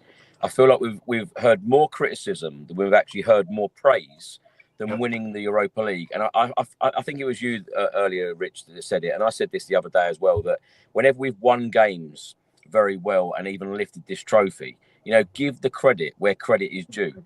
Don't just slag someone off for finishing, 17th in the Premier League table and then, losing 22 games. Because let's face it, Ange Postecoglou is not perfect, and we all want more, and the expectation of our fan base is a lot more than, 22 league defeats. But let's face it, Pochettino didn't get us over the line and win any trophies. Jose Mourinho, Antonio Conte, Ange said, I'll win in my second season, and he has delivered. So I feel like he does need a little bit more credit than people do give him. Can I just say as well, it's like, because sometimes comparison is easier for a Tottenham fan. Sometimes there's fans that look at the Gooners or they look at Liverpool and Brighton, data-led, we look at other teams and sometimes it's easier to compare. But if you look at Man United right now, Man United need to do what we've just done, right? For them to be fixed. Yeah, but they can't do it because they're Man United and they need to buy £300 million players and they need to be because they're United. I think Amorim is probably the guy that might do it for them, but they need to do what we done, which was strip this team, take the risk of getting rid of all of your experienced players, going young, building with bits of experience in between, but building and going through these levels to reach the promised land again. They need somebody to do this. They need a manager who's got the stomach to be able to do this and pull them through. And, Amorim, when he was at Sporting, after their first year, his first year in charge, I think he went in the second half of the season, but his first year in charge anyway, he ended up axing like 17, 18 players from that Sporting side and started from scratch and brought in the players that could play his system. It's exactly what needs to happen to Man United now. Is for them to strip everything down and start again. But that's tough. That means that you're going to sell some of your good players, some of your better players. That means that some players that are going to leave you are going to win other places, and you're going to look at them longingly and going, oh my goodness, McTominay, how have you won a league and you couldn't do that for us at Man United? Like we've looked at Højbjerg at times, like we've looked at players that have left, before. We've had this, but it takes a lot of gumption and a lot of balls to be able to do something like this and do it properly. And we are in a level now. Nobody expected the tsunami of injuries to hit like it did, even though we started short. You give him the time, the money, and the experience, and the quality of level, the quality of player that you need to stay at that level, and exactly what Rich and Gareth have been saying, and exactly what you've been saying, boys, will come to fruition. He's trying to say within that press conference, look, I finished 5th without the one world-class player that was almost guarantee you a European place. That's where he started. And yes, we've had a terrible season, but this is a blip for us. This is a learning curve, but it's a massive blip for us. Whereas this is Man United's normal. They've got to do a lot of surgery to get to the places that they want to be. And it's going to take a lot of guts from them fans that, you know, to stomach a lot of rubbish before it gets better. We're on the precipice of that. That's what I feel with this guy. We're on the precipice of that. Like I said, he's a football man. There's no way that he's not going to learn from this season. There's no way that you can't take lessons. He's not just pig-headed. I know everyone gets stuck in the frame of mind. It's like, that's the way we play, mate. It's the same philosophy, but he is adapted within the league as well. Some people don't want to say it. Some people don't want to see it because it's easier for the narrative. But he has adapted. He has tried different things. And he's had to because he hasn't had the personnel to play the way he's wanted to play. You give him the time, a fit squad, that money, that quality, and he loves proving people wrong as well. Do you know what I mean? He loves it. And people call him just a cup manager. He's won leagues around the world. Don't forget that either. He doesn't like a league defeat. He don't like defeat at all. So Ricky, and he always backs the club too. He always sticks up for the club. Always. And do you know what? I tell you which one as well. Because we've seen it within press conferences, digs and stuff like that. But the first one I felt that called it out was Mourinho. And that was the biggest shock, right? Because Mourinho's been Man United, Chelsea, and around the world. And then he comes to Tottenham and he was like, oh. I remember him saying it in a press conference. He was just like, oh, no, I see how it is at Tottenham now. I see the questions. I see how it is at Tottenham now. And then Ange sits there and sticks up for us as well. Do you know what I mean? He defends us. He defends himself. You know, he calls things out. And like Terry said earlier, a lot of those questions, and they've been, and I've spoken to Chris endlessly about this, because I watch the full press conferences. I don't read it in the paper. I don't wait for Sky Sports. I watch the full conference because I need to know the context of the question. You know, I need to know how it was asked, why it was asked, and what are the two questions that he asked before, and what are the two questions he asked afterwards. I need to know that because there is diggy left, right, and centre. All of those press people did not want to congratulate him come after the game. They done it with gritted teeth. They didn't clap with full hands. They clapped with two fingers. They was like, all right, congratulations, Ange. Do you know what I mean? Before he had 5-6 questions on his future before that final. 5-6 questions before the final on his future. Yeah. Like, let him do what he's got to do. Let him have a bit more faith. When he said he was going to do something, he's done it. Nobody else has done that. If you need anything, nobody else has done that. If he says he's going to do something next season, like Rich said, let's hold him to it. Let's give him to him. Let's hold him to it. Let's be one.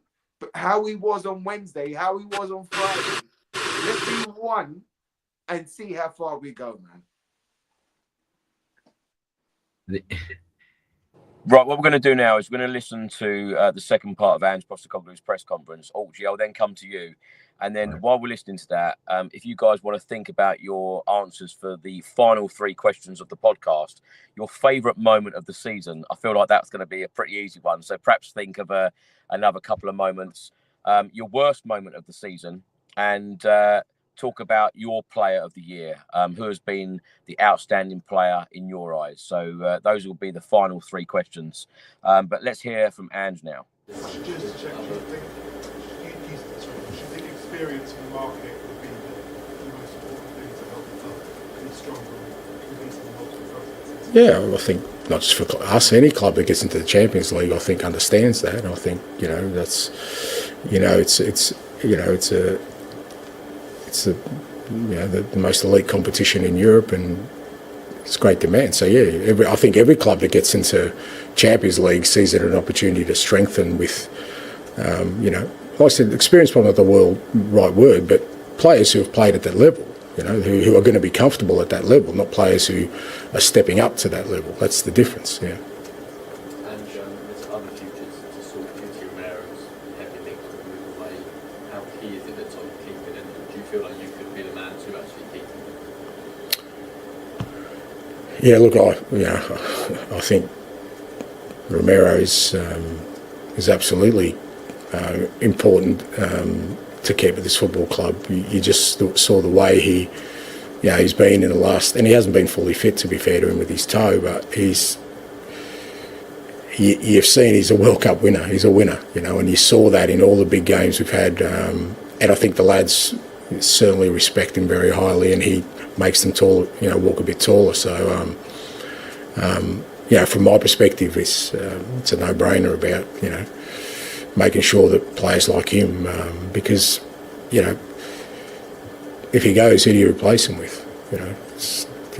There's not too many out there like him. So, it'd be very important for the club to try and retain him and retain him for the longer term, I think. My gut feeling is that I feel right now that I've done something that no one believed I could. And I shouldn't be here sitting there talking about it. That's my feeling. But it is what it is. As I said, I'm, and probably I'm talking now because I'm tired, mate. And it's done. I don't have to think about another game, and I just want to go on a break and enjoy my family and reflect on being part of something unbelievably special. It's just, I said I've been fortunate to be in this position a number of times, but seeing those scenes yesterday and the people who've reached out to me and talked to me about, how it's affected and what's happened the last couple of days, that's just a beautiful thing, and I just want to enjoy that. And to be honest, the rest of it, I don't even want to be talking about it. It's just, I just think it's, it's unnecessary. No, but you're right to ask the question, but you're, yeah, that's right. But you're asking the person who can't give you that answer. So that's, and I guess even for you guys, you wouldn't be asking it if there wasn't a doubt, right? So, but I can't answer it. There's nothing I can say that can answer that question. Other people can. So, from my perspective, it doesn't diminish the achievement. And like I said, I'm so confident about what we can build at this football club, and I want to push on and take it to the next level, and we'll see whether that happens or not. Jerry, to finish, please. Sure. Ange, when you came to the club, you knew the history of the club, you knew the size of the task. Seeing the reactions of fans over the last 3 to 5 days, has it even surprised you, this outpouring of emotion? Yeah, like I said, I think especially, even yesterday the day before, the parade, and it's just been overwhelming, yeah, but I understand it, because when you think about 17 years without any sort of silverware, that means, you work it out, what's that, 50 games a year that these supporters have, supported their football club with everything in their heart, and they haven't been able to enjoy a day like they have, for those, whatever, 900 games, whatever they are, I don't know what they are. And not only that, they've seen other clubs do it, which doubles the pain. And they've had no experience where they can, reflect on it for themselves, for everything they've been through. So I understand it, and I knew that, there's, the legends were out there, and they're still remembered because of that, and there's been a lot of footballers that have come through these doors since then, world-class footballers, but they haven't made the impact that this group has, and I think they'll be remembered for that. So, I love how it's made people feel really sort of, it's filled a massive hole that they've had for so long, that they now can proudly say their club is a trophy winner. It's a champion of a competition. There is no more this, slide of, you're a great club, but you've never won anything. That's done, and I'm super proud of that. Thanks, guys. Thank you. Thank you. Audrey, let's come to you. It's funny, isn't it, how I agree with what Terry said earlier about like those journalists there. It's like Ange is trying to convince them we have actually won a trophy. We didn't all dream it. It has actually happened. You know, he said there the key quote: "I want to push on and take this football club to the next level." And also, he spoke about Romero, stating that it's a no-brainer that the football club should keep a player like Romero there. What's your thoughts on both of those key points there? Look, mate, I genuinely feel for the guy, and I do like the guy. I know maybe some people feel that I come across a little bit negative about what, about today and everything else. I don't. I absolutely love, I've really come to love Ange. I think he's a great guy. He's refreshing. And I do feel sorry for him because what he's achieved is fantastic. Like a European Cup, and not just, we're not talking about the conference, the other one, we're talking about, Europa League, which is all right. It's not Champions League, but it's almost as good. It's the second, tier. For me, it's better than us winning, for example, the Carabao Cup. So I think, what he's achieved is fantastic. And, from previous programs that I've been on, I actually believe at the start of the season, he was shortchanged. I think Levy needed to spend more money to give us a better start, a better squad for this season. Yes, the kids that have come in, obviously Bergvall, he's been brilliant. The other players, they've been brilliant. They've done really well. They've stepped up. But still, my views on that. I think we needed a much better, much stronger squad for this season, knowing that we were going to be playing, Thursday weekend, pretty much, from September onwards. So I genuinely, what he's achieved with what he's got and the injury crisis that we had is fantastic. And I don't think he gets, he gets his due for that. Now, I think sometimes he doesn't help himself either, but I mean, he's constantly being asked, he's constantly being questioned. And I think that's a little bit unfair. I think people should say, do you know what? Well done. Be more genuine, be more, praising him for what he's achieved.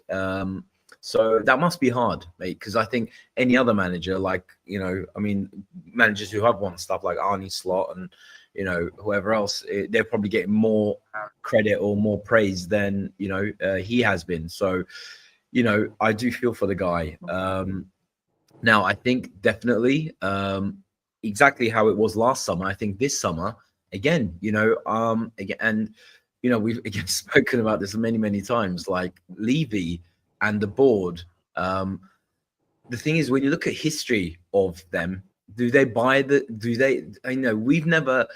been a club that goes out and spends 150, 200 million in a transfer window. And that's why I think also criticizing, I've seen some of the messages, look, Poch did this, but he never, Poch never won anything. Well, because Poch never got really backed either. He never really got the investment that should have been, the man came fifth and then second and then third. When he came second and third, when he took us to second and third, you would have expected, Levy to go out there and, spend 100, 150 to take us to that, possibly really do go and win stuff. And he hasn't. And, we made the Champions League final, and immediately afterwards, did he go out and, get the kind of players that were going to push us on? He didn't. And then, 3 months later, he sacked the guy who got us to a Champions League final.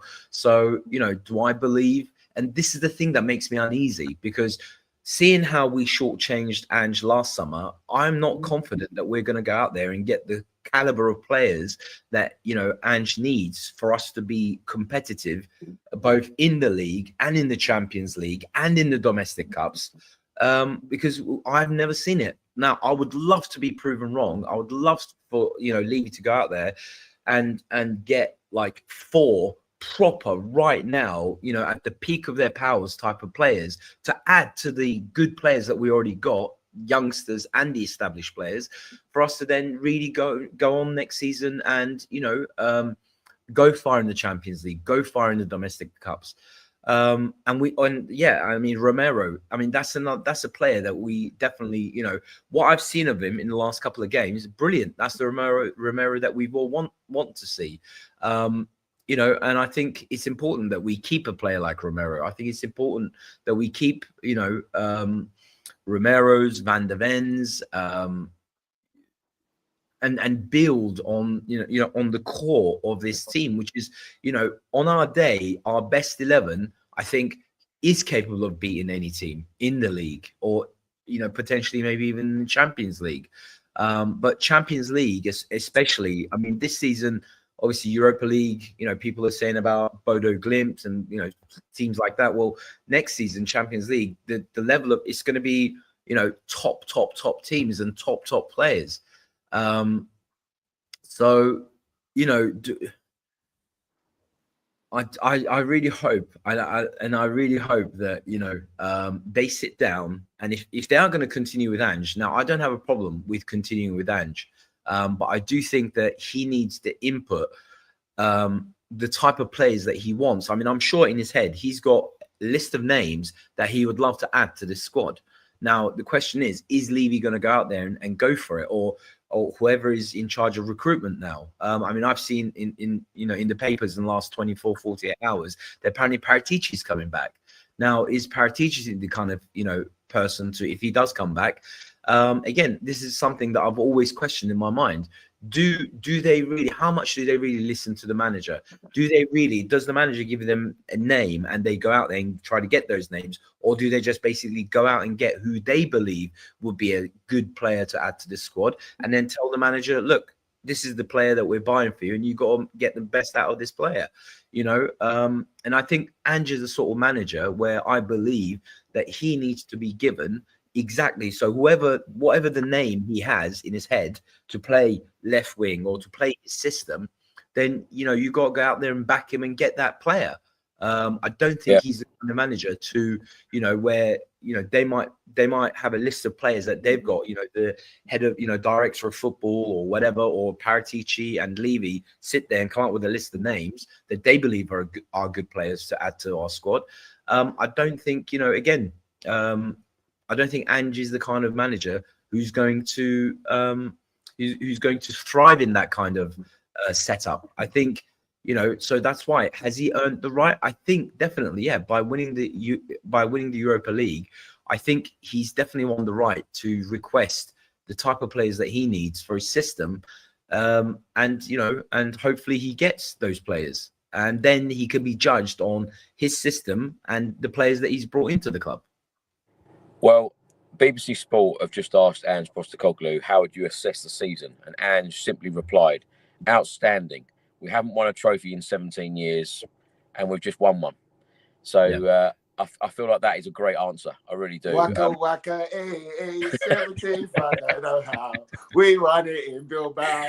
Do you know what, Ricky? Do you know what? We need your energy in one of Ange's pressers. That's what we need. Blimey. Mate, get me in there, bro. Get me in there. Right. I've changed the questions, right? I've swapped the negative one out. I don't want your worst moment of the season. I don't want to hear it. We've heard enough negative comments today. We're not going to go down that route. So we're going to go with favourite moment of the season, your player of the year, and the other one, where do you see Spurs in 12 months' time? Ricky, let's start with you. Oh, okay. Favourite player of the season. It's flitted and fluttered between people, man. For a long time, Archie Gray, I thought absolutely outstanding. Even though he was going through all of those defeats, the fact that he was being put left back, right back, centre back, very rarely centre midfield, but like he was all over it. The amount of games that he got through, Bergvall, the shining star, man. Wow, just continue to grow. And even when he hit a bump, he picked himself back up and continued to grow.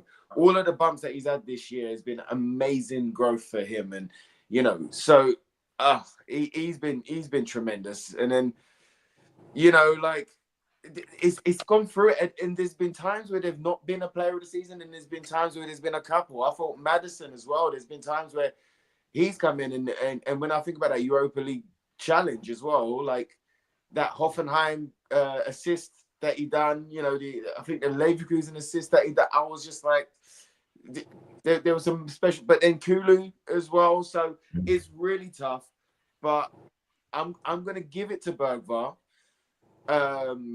because I think throughout the season, it's only like this final that he's missed, and it's such a shame that he missed it. But I'm going to give it to him for just the continued growth and and showing us that this ain't even like he's bottom level, let alone he's top level, and it's such an exciting future for him. Where do I see Spurs in 12 months' time? I see them successful. I see us stable. I see us, you know, going for glory again. And I think we'll, you know, I think there'll still be stuff to moan about. Of course there will be, but I think the majority of us are going to be happy with what we've got. Mm. And then, you know, the time that I'm overjoyed with has been this cup trophy. You know, being able to go to Hoffenheim with you, Chris, being a part of this journey, just in a small way, but to say that I was there along the way, and I went to an away ground, you know, first time ever. the only reason I found it was because I was with Chris. Otherwise, everybody else would have got lost.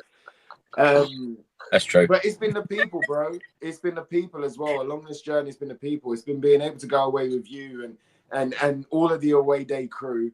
You know, we went to see a Mercedes-Benz museum, and we saw tanks and planes in this random spot. We've created good memories, me and you, this season. Amazing memories, bro. And like to be able to do that, to be able to on the final be there with my brother, you know, be there with Darren Hartman, who's also my brother, but with his two sons there, and in some of the, you know, the other podcast crew that are family to me as well, you know, and just being there together, and then having that podcast Thursday night when you got back at 1:00 and you're like, Rick, I haven't slept in 48 hours. I'm like, but we got to do a pod, bruv. And then not have, you know, watching all the content forever and only stopping to smile, to cry for a little bit, and then smile again.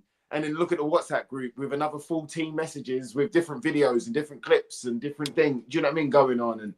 And then having that on Friday, man, wow, it was the one thing that I knew I had to do. Chris was so surprised. He was like, Rick, you're here early. I said, mate, this don't happen. Of course I'm here early. This don't happen, all right? I had to be here. I had to get my spot. And to spend 5-6 hours in a plant pot waiting for that bus to turn up and dancing and singing and having the confetti and the fireworks and meeting the people and seeing the smiles and feeling that love and feeling that energy and being a part of that number, however big it was, you know, to finish the season like that, it's memories I'll never ever forget.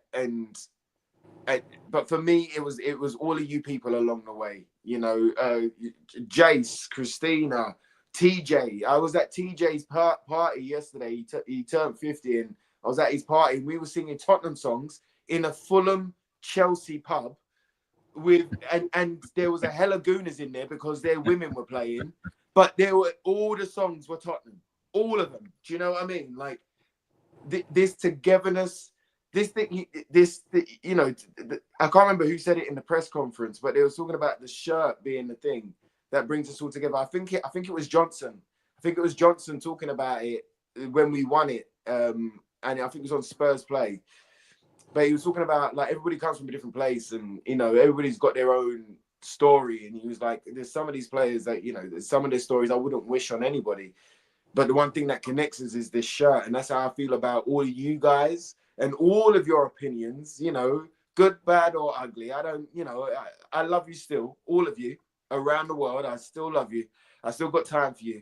Because like I've always said, man, if you eat, breathe, drink, sleep this club, then, you know, then you're Tottenham through and through. Whether it's a positive, a negative, whatever it is, I still got love for you. I was hugging people in that plant pot. I don't know what was going on. I don't know what was going on. There was so much going on, man. I want to know, Ricky, who do you think's drunk more this season, you or Brennan Johnson? I don't know, but it's close. It's close. And look at that for Brennan as well. What a year he's had. You know, ridiculed. He could be player of the season, you know, because ridiculed, and then the whole online thing, and then coming offline and then being reintegrated and getting the team to, you know, put their arms around him, and then he's being top scorer, and then he scores the winner, and then at the parade it's his birthday. Do you know what I mean? Just There's so many subplots and so many stories that to end it the way that we done, you know, it's a crazy Tottenham story.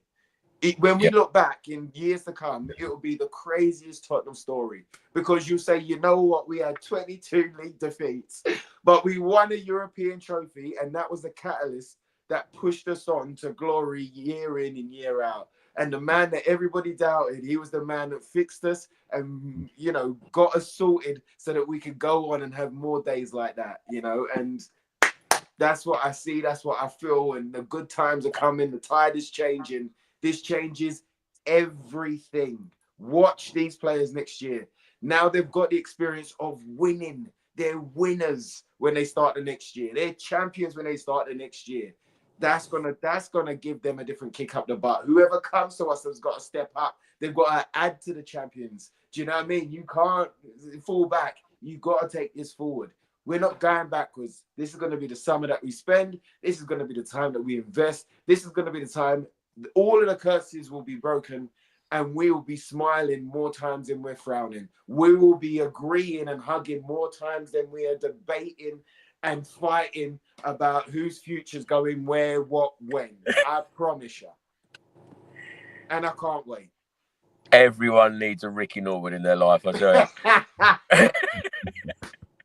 Rich, what about you? Have you remembered or forgot the questions?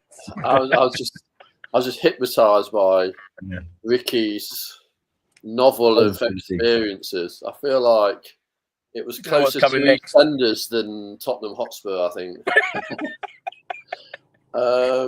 Yeah, so thank you for that. That was very emotional, Ricky. I feel that we've really connected over the podcast. Thank you for whether it's at award ceremonies or podcasts, late nights. I feel that we've developed a real close relationship. Actually, that's a really good point, Rich. So the podcast has won trophies this year. Spurs have, you have, Gareth has as well. It's been a great year all round. And the podcast is successful, and it's like shooting up the table now of obviously views and subscribers, and everybody don't forget to subscribe and do the right thing and support Chris and all his content, because without Chris's content and viewpoint, it wouldn't make this podcast as eventful and successful as it is. And I'm obviously grateful to be asked to contribute, and I'm sure the rest of the lads are exactly the same. But it's you've got to look on the positives this year. And I think player of the season, I think Porro's a player that's, I think he's somebody that I think his ceiling's not been reached as well. I think he's with somebody in the box that can put away some of those chances. I think he's somebody that will grow season on season. Hopefully we keep him as well, because there's obviously been talk about him.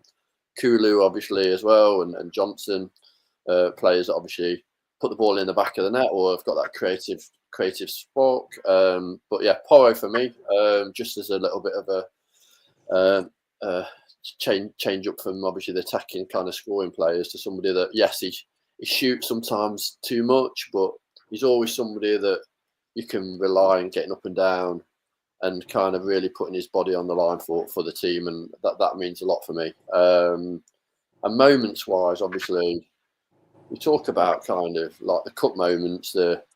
It's exactly the same as those kind of Lucas Moura moment. You know what I mean? It's like that moment and the Dele Alli kind of going through and scoring those goals against Chelsea, but you can't be just the final whistle of a game, not the actual goal, because that was scrappy, but I think the final whistle and the emotion of like winning, the emotion, the relief, the kind of the fuck you, we've won it anyway, to all those people that thought that Man United were just going to turn up because they always do in finals. But it was self-belief that won us that game, just the belief that we could do it. And the press didn't want us to obviously win because they're always negative to the team and the manager, and whether that's because of Levy or the club or some of the historic kind of issues, but they're always negative. So the fans really got behind the team, and unity, momentum, support, and it was something that, I'm just really proud to be a Spurs fan and know that like there's people like yourself, Chris, that go every week and do suffer. But I think Ange is right. It's like with winning anything, you have to suffer. And it's true, whether it's training, whether it's results. But the shining light is you've always got to have hope. And that's what we had this season. We put a lot of hope and kind of sacrifice, and we won. And like Ricky said, and I was going to get the violin out, obviously, when he was talking, but we can use this as a catapult now for success in the future.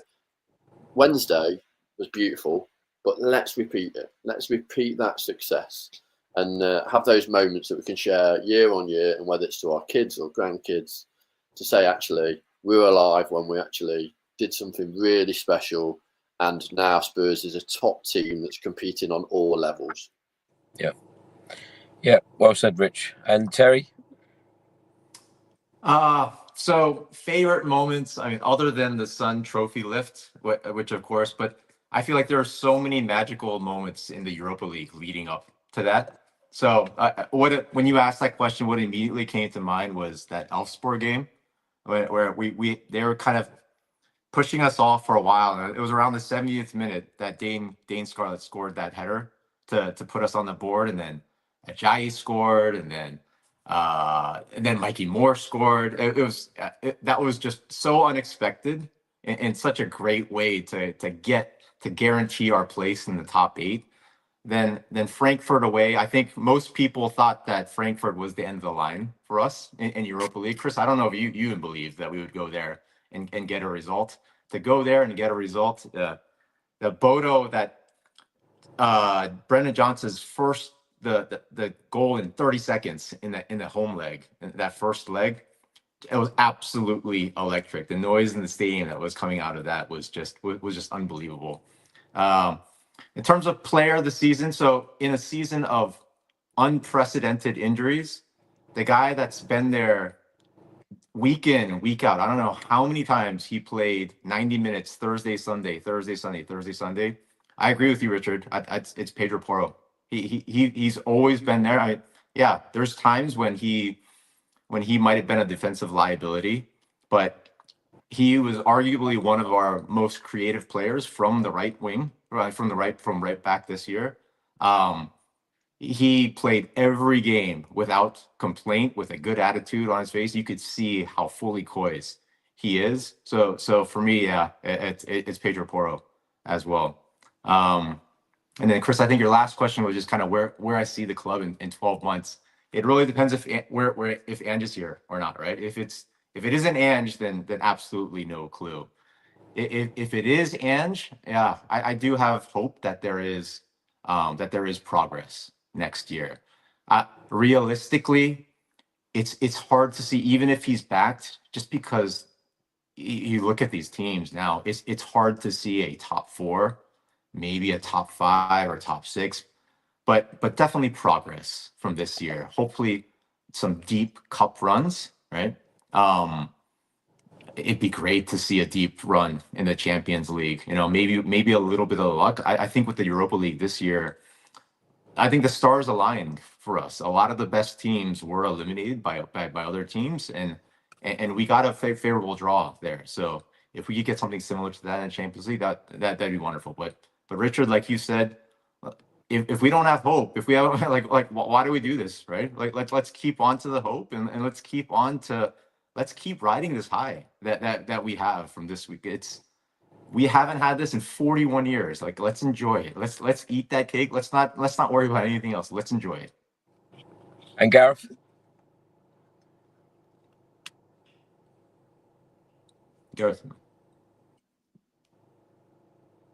Just so many players deserve credit. Like you say, the consistency of Pedro Porro, stay fit, play. I think Lucas Bergvall just looks an outstanding talent. Where I see Spurs, Chris, who knows? But I just want one more trophies, more finals, and the best moment for me is Bilbao. The streets will never forget. Bilbao will never forget.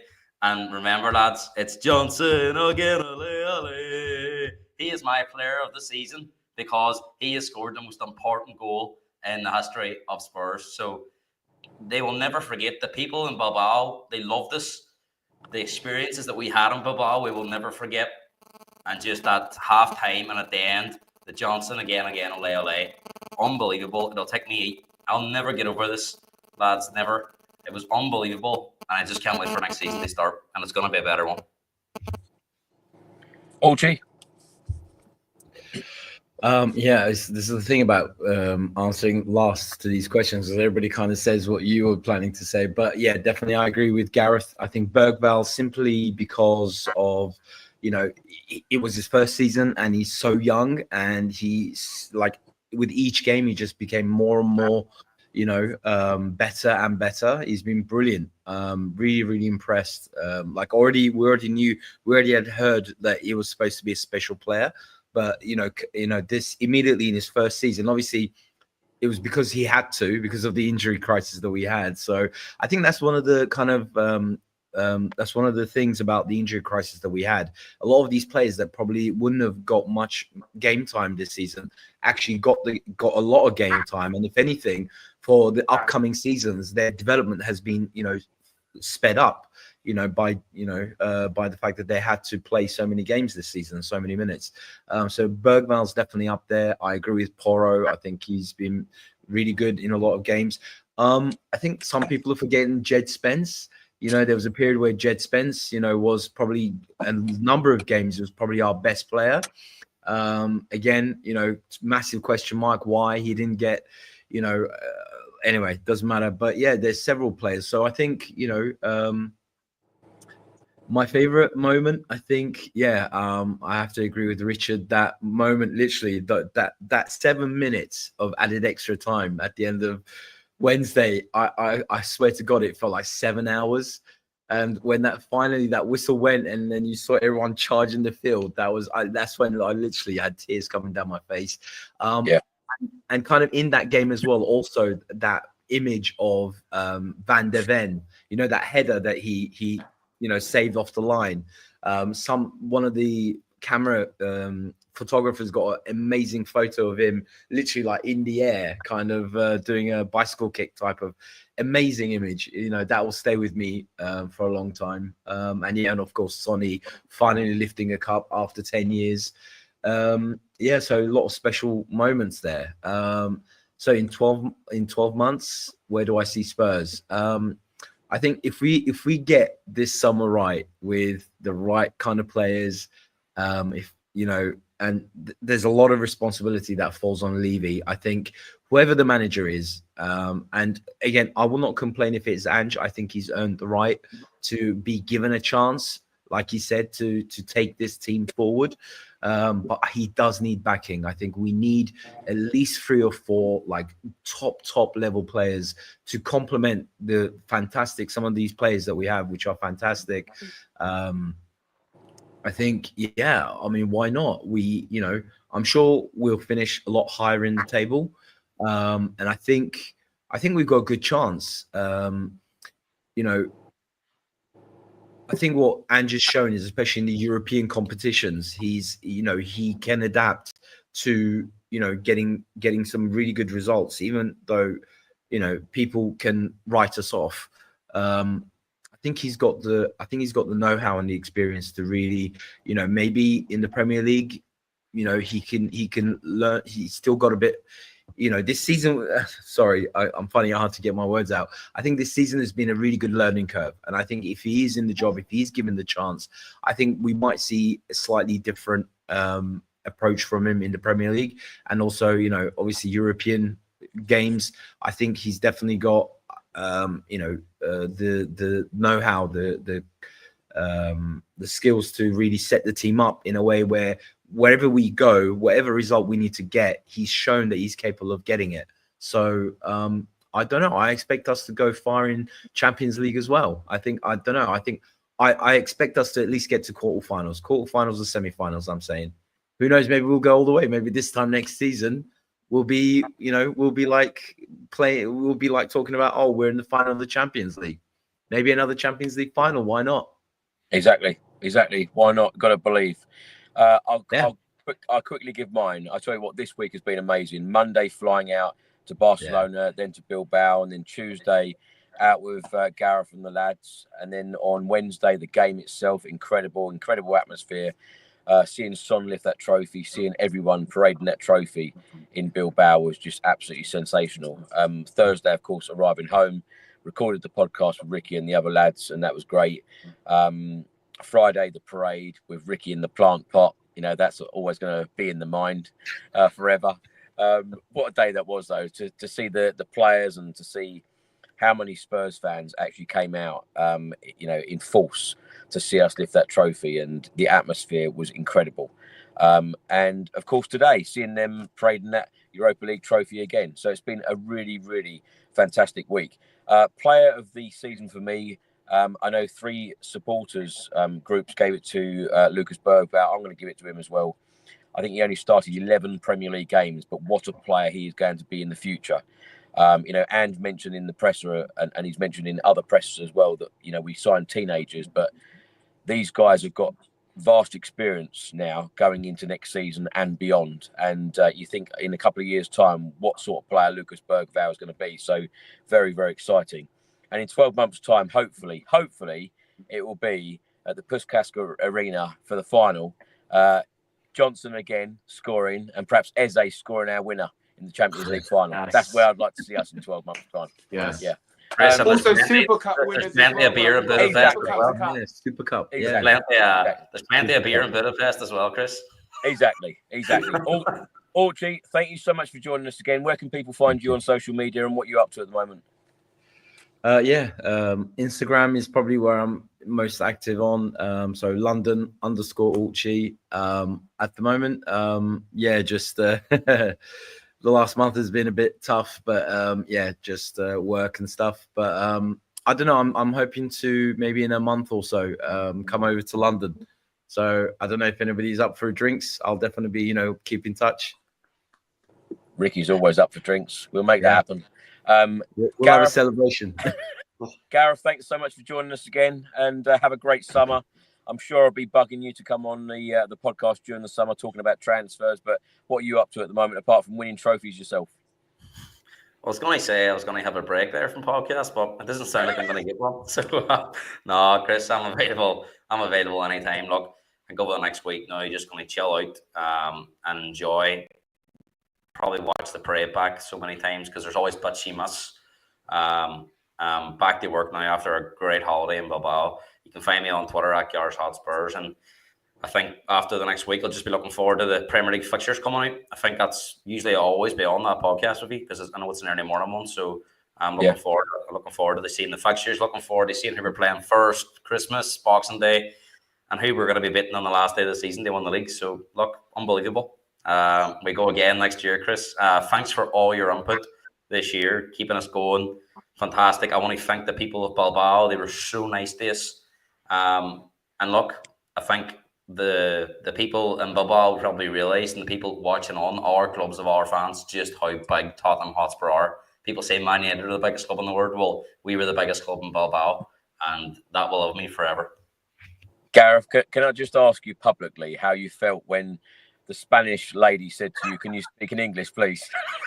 So, quick story. There was a Spanish media and there was an English translator, and he says, "Can you speak Spanish?" Or it's a Spanish or English interview. I start speaking, and he goes, "I told you either Spanish or English." Brilliant, funny. I thought we've got such great moments from that trip as well. Chris, we could probably do a podcast on Bilbao just alone. Terry, thank you so much for joining us, and thank you so much for all of your input this season. I know you've become a regular this season, and you're very welcome, and you're a great guest. So thank you so much for all of your input. Oh, thank you for the kind words. It's thank you for inviting me on again. My first time on the show was with Gareth back in September, and I've had many great experiences on the show, even though most of them have been after losses because there were 22 of them after all, right? Sorry about that. But to have this reward at the end was absolutely worth it. I really look forward to next season as well. I look forward to the transfer season. I really hope we make some moves here, and there are some exciting players out there to get to. So Ricky, Richard, Gareth, Orchie, and then all the people I've talked to, like not just through the podcast and the chat and stuff as well. It's been such a joy. It really does feel like the Spurs chat family, especially for someone like me who's out here in America and doesn't have that same connection. So thank you for providing that, Chris. I really do appreciate kind of what you do, not just for me, but for all the international fans out there. So thank you again. Thank you so much, Terry. We look forward to talking to you again very soon. And Richard, how many more marathons have you got left of 2025? 10. Wow. 10 more. So I've done 10 this year already. Last one was in Vancouver, hence the reason why I couldn't come to Bilbao. But yeah, next one is Norway. And then I've got places like Sydney, Zimbabwe, New York to come. So some really exciting races to obviously compete in and race. And for those that ask as well, I'm not just like turning up and jogging them. I'm doing most of them under 3 hours. So it's I'm actually turning up and kind of so out the 10 I've done already, I've done 7 under 3 hours, and so I'm really kind of showing up and putting on a performance, which is fantastic. And then I'll finish in New York on the 2nd of November, 21 years to the day. Well, I actually started in 2004.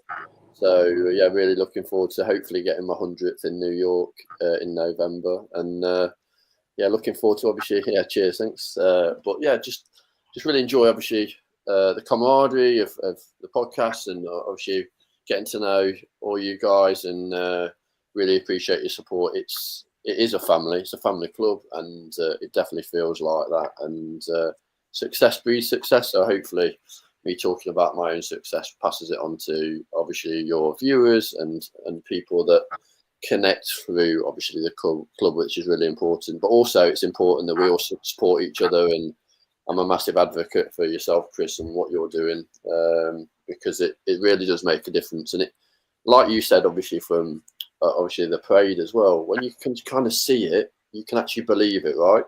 Yeah. And you can see the connection of the fans, whatever race, sexuality, age, whatever. People come together because of the club, and it becomes like a really beautiful thing. So to be part of that's massive. Yeah. Yeah, well said. And we're very proud that you're a big part of this podcast, Richard. Thank you so much. Anytime.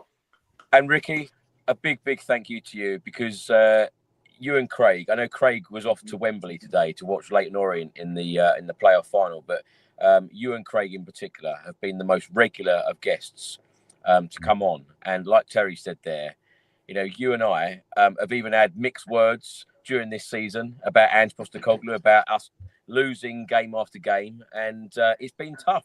It's been really tough, but going through that really tough period of this season, like Tottenham have, on this podcast, to finish the way that we did, and I know we'll mention it again, standing in that plant pot was magical.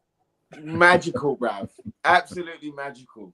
And sometimes that happens. I think, like, for all of us, there's a lot of stuff happening around the world. There's a lot of, things that the government or society or the media they're putting in us, or whether it's cost of living crisis or whether it's train fare, who knows what it is. There's a lot of strain on all of us. And I think, for us to have a season like that, we normally use Tottenham and our club as an escapism from all of those troubles. But when you have that amount of losses, it almost compounds them. It almost builds them up a little bit stronger. But I think the same way Tottenham have, I think we all should have the same attitude that, darkness and negativity and times when things ain't going your way, they're only a period of time. And I know, because I've been there myself, I've known that even when you're in it, it feels like it's never going to end. But it's only periods of time. And if you can get through that, if you can keep moving forward, if you can pick yourself up every time that life chucks you down, then maybe you'll get to lift the Europa League trophy, and maybe you'll get to have the glory, personally, whether that is a marathon or whatever it is. Like, maybe you'll get your glory, but you have to go through it. You have to go through it and keep moving through it. So the same way the boys have, the same way we will, and Tottenham does it to you, it will do it to you, and we've done it, bro. We've done it this year. But I'm so thankful to be able to be on here to share my rants and my my long-winded answers to questions, and thank you for the community around the world. Thank you for all your messages. Every time that I saw somebody on Friday that watches the podcast, and it means a lot to them. At the same time, it's a venting therapy session for us most of the time. It's the same time it is for the people around the world and for all Tottenham fans. And I just hope that we got you through, and I hope that you embrace the glory, and I hope that you're smiling, and whatever personal madness you're going through, keep going. You'll reach the sunshine, and you'll reach the light, and you'll get to lift your own trophy. Keep moving forward. Thank you, Chris. Thank you, Rich. Thank you, Terry. Thank you, Gaz. Thank you, Orchie. You guys have been amazing. Thanks, Craig, and everybody else that I've been on with. You guys are just next level, and it always blows my mind how big this podcast is and how much it's loved around the world. And long may that continue, man. I love it. I can't wait until next season. Can't wait till the Super Cup. Could I just say something as well, guys? Just really quickly. Well, Chris, I know I said this already. Like, obviously, I lost my mum about a month ago, and even before that happened, for about 6 months, I was out of work here. And Chris, like my story, about 5 years ago, I moved back to Turkey from London because my mum was so sick, and I came back to help her out. And obviously there aren't a lot of people who support Spurs here and I can talk to. So especially this, this whole community of, fans, and, I love coming on this show. I love talking to people. I love taking part, and it's helped me so much as well. So I just want to say thank you to all of you, and thank you, Chris, for inviting me, and also, keeping in touch and talking about everything Tottenham. And I've been following you for a long time, Chris, and I see how much you go into even the post-season matches. You've flown to Australia for like literally 24 hours and come back, and everything that you do. And I really love this channel and getting to talk to all of you. So thank you so much for having me on as well so many times, not just this show but in previous shows. It's really nice. Even though obviously I'm miles away from London, I'm miles away from the team, everything else, but I really still feel like as if I am in London. Like, especially I look forward to this every week after games, and it's brilliant. And thank you so much for everyone that takes part. For you, Chris, for Craig as well. He's not with us today, obviously. I love talking to you guys, and I love talking teams, games and stuff. So thank you, and long may it continue. And come on, you Spurs.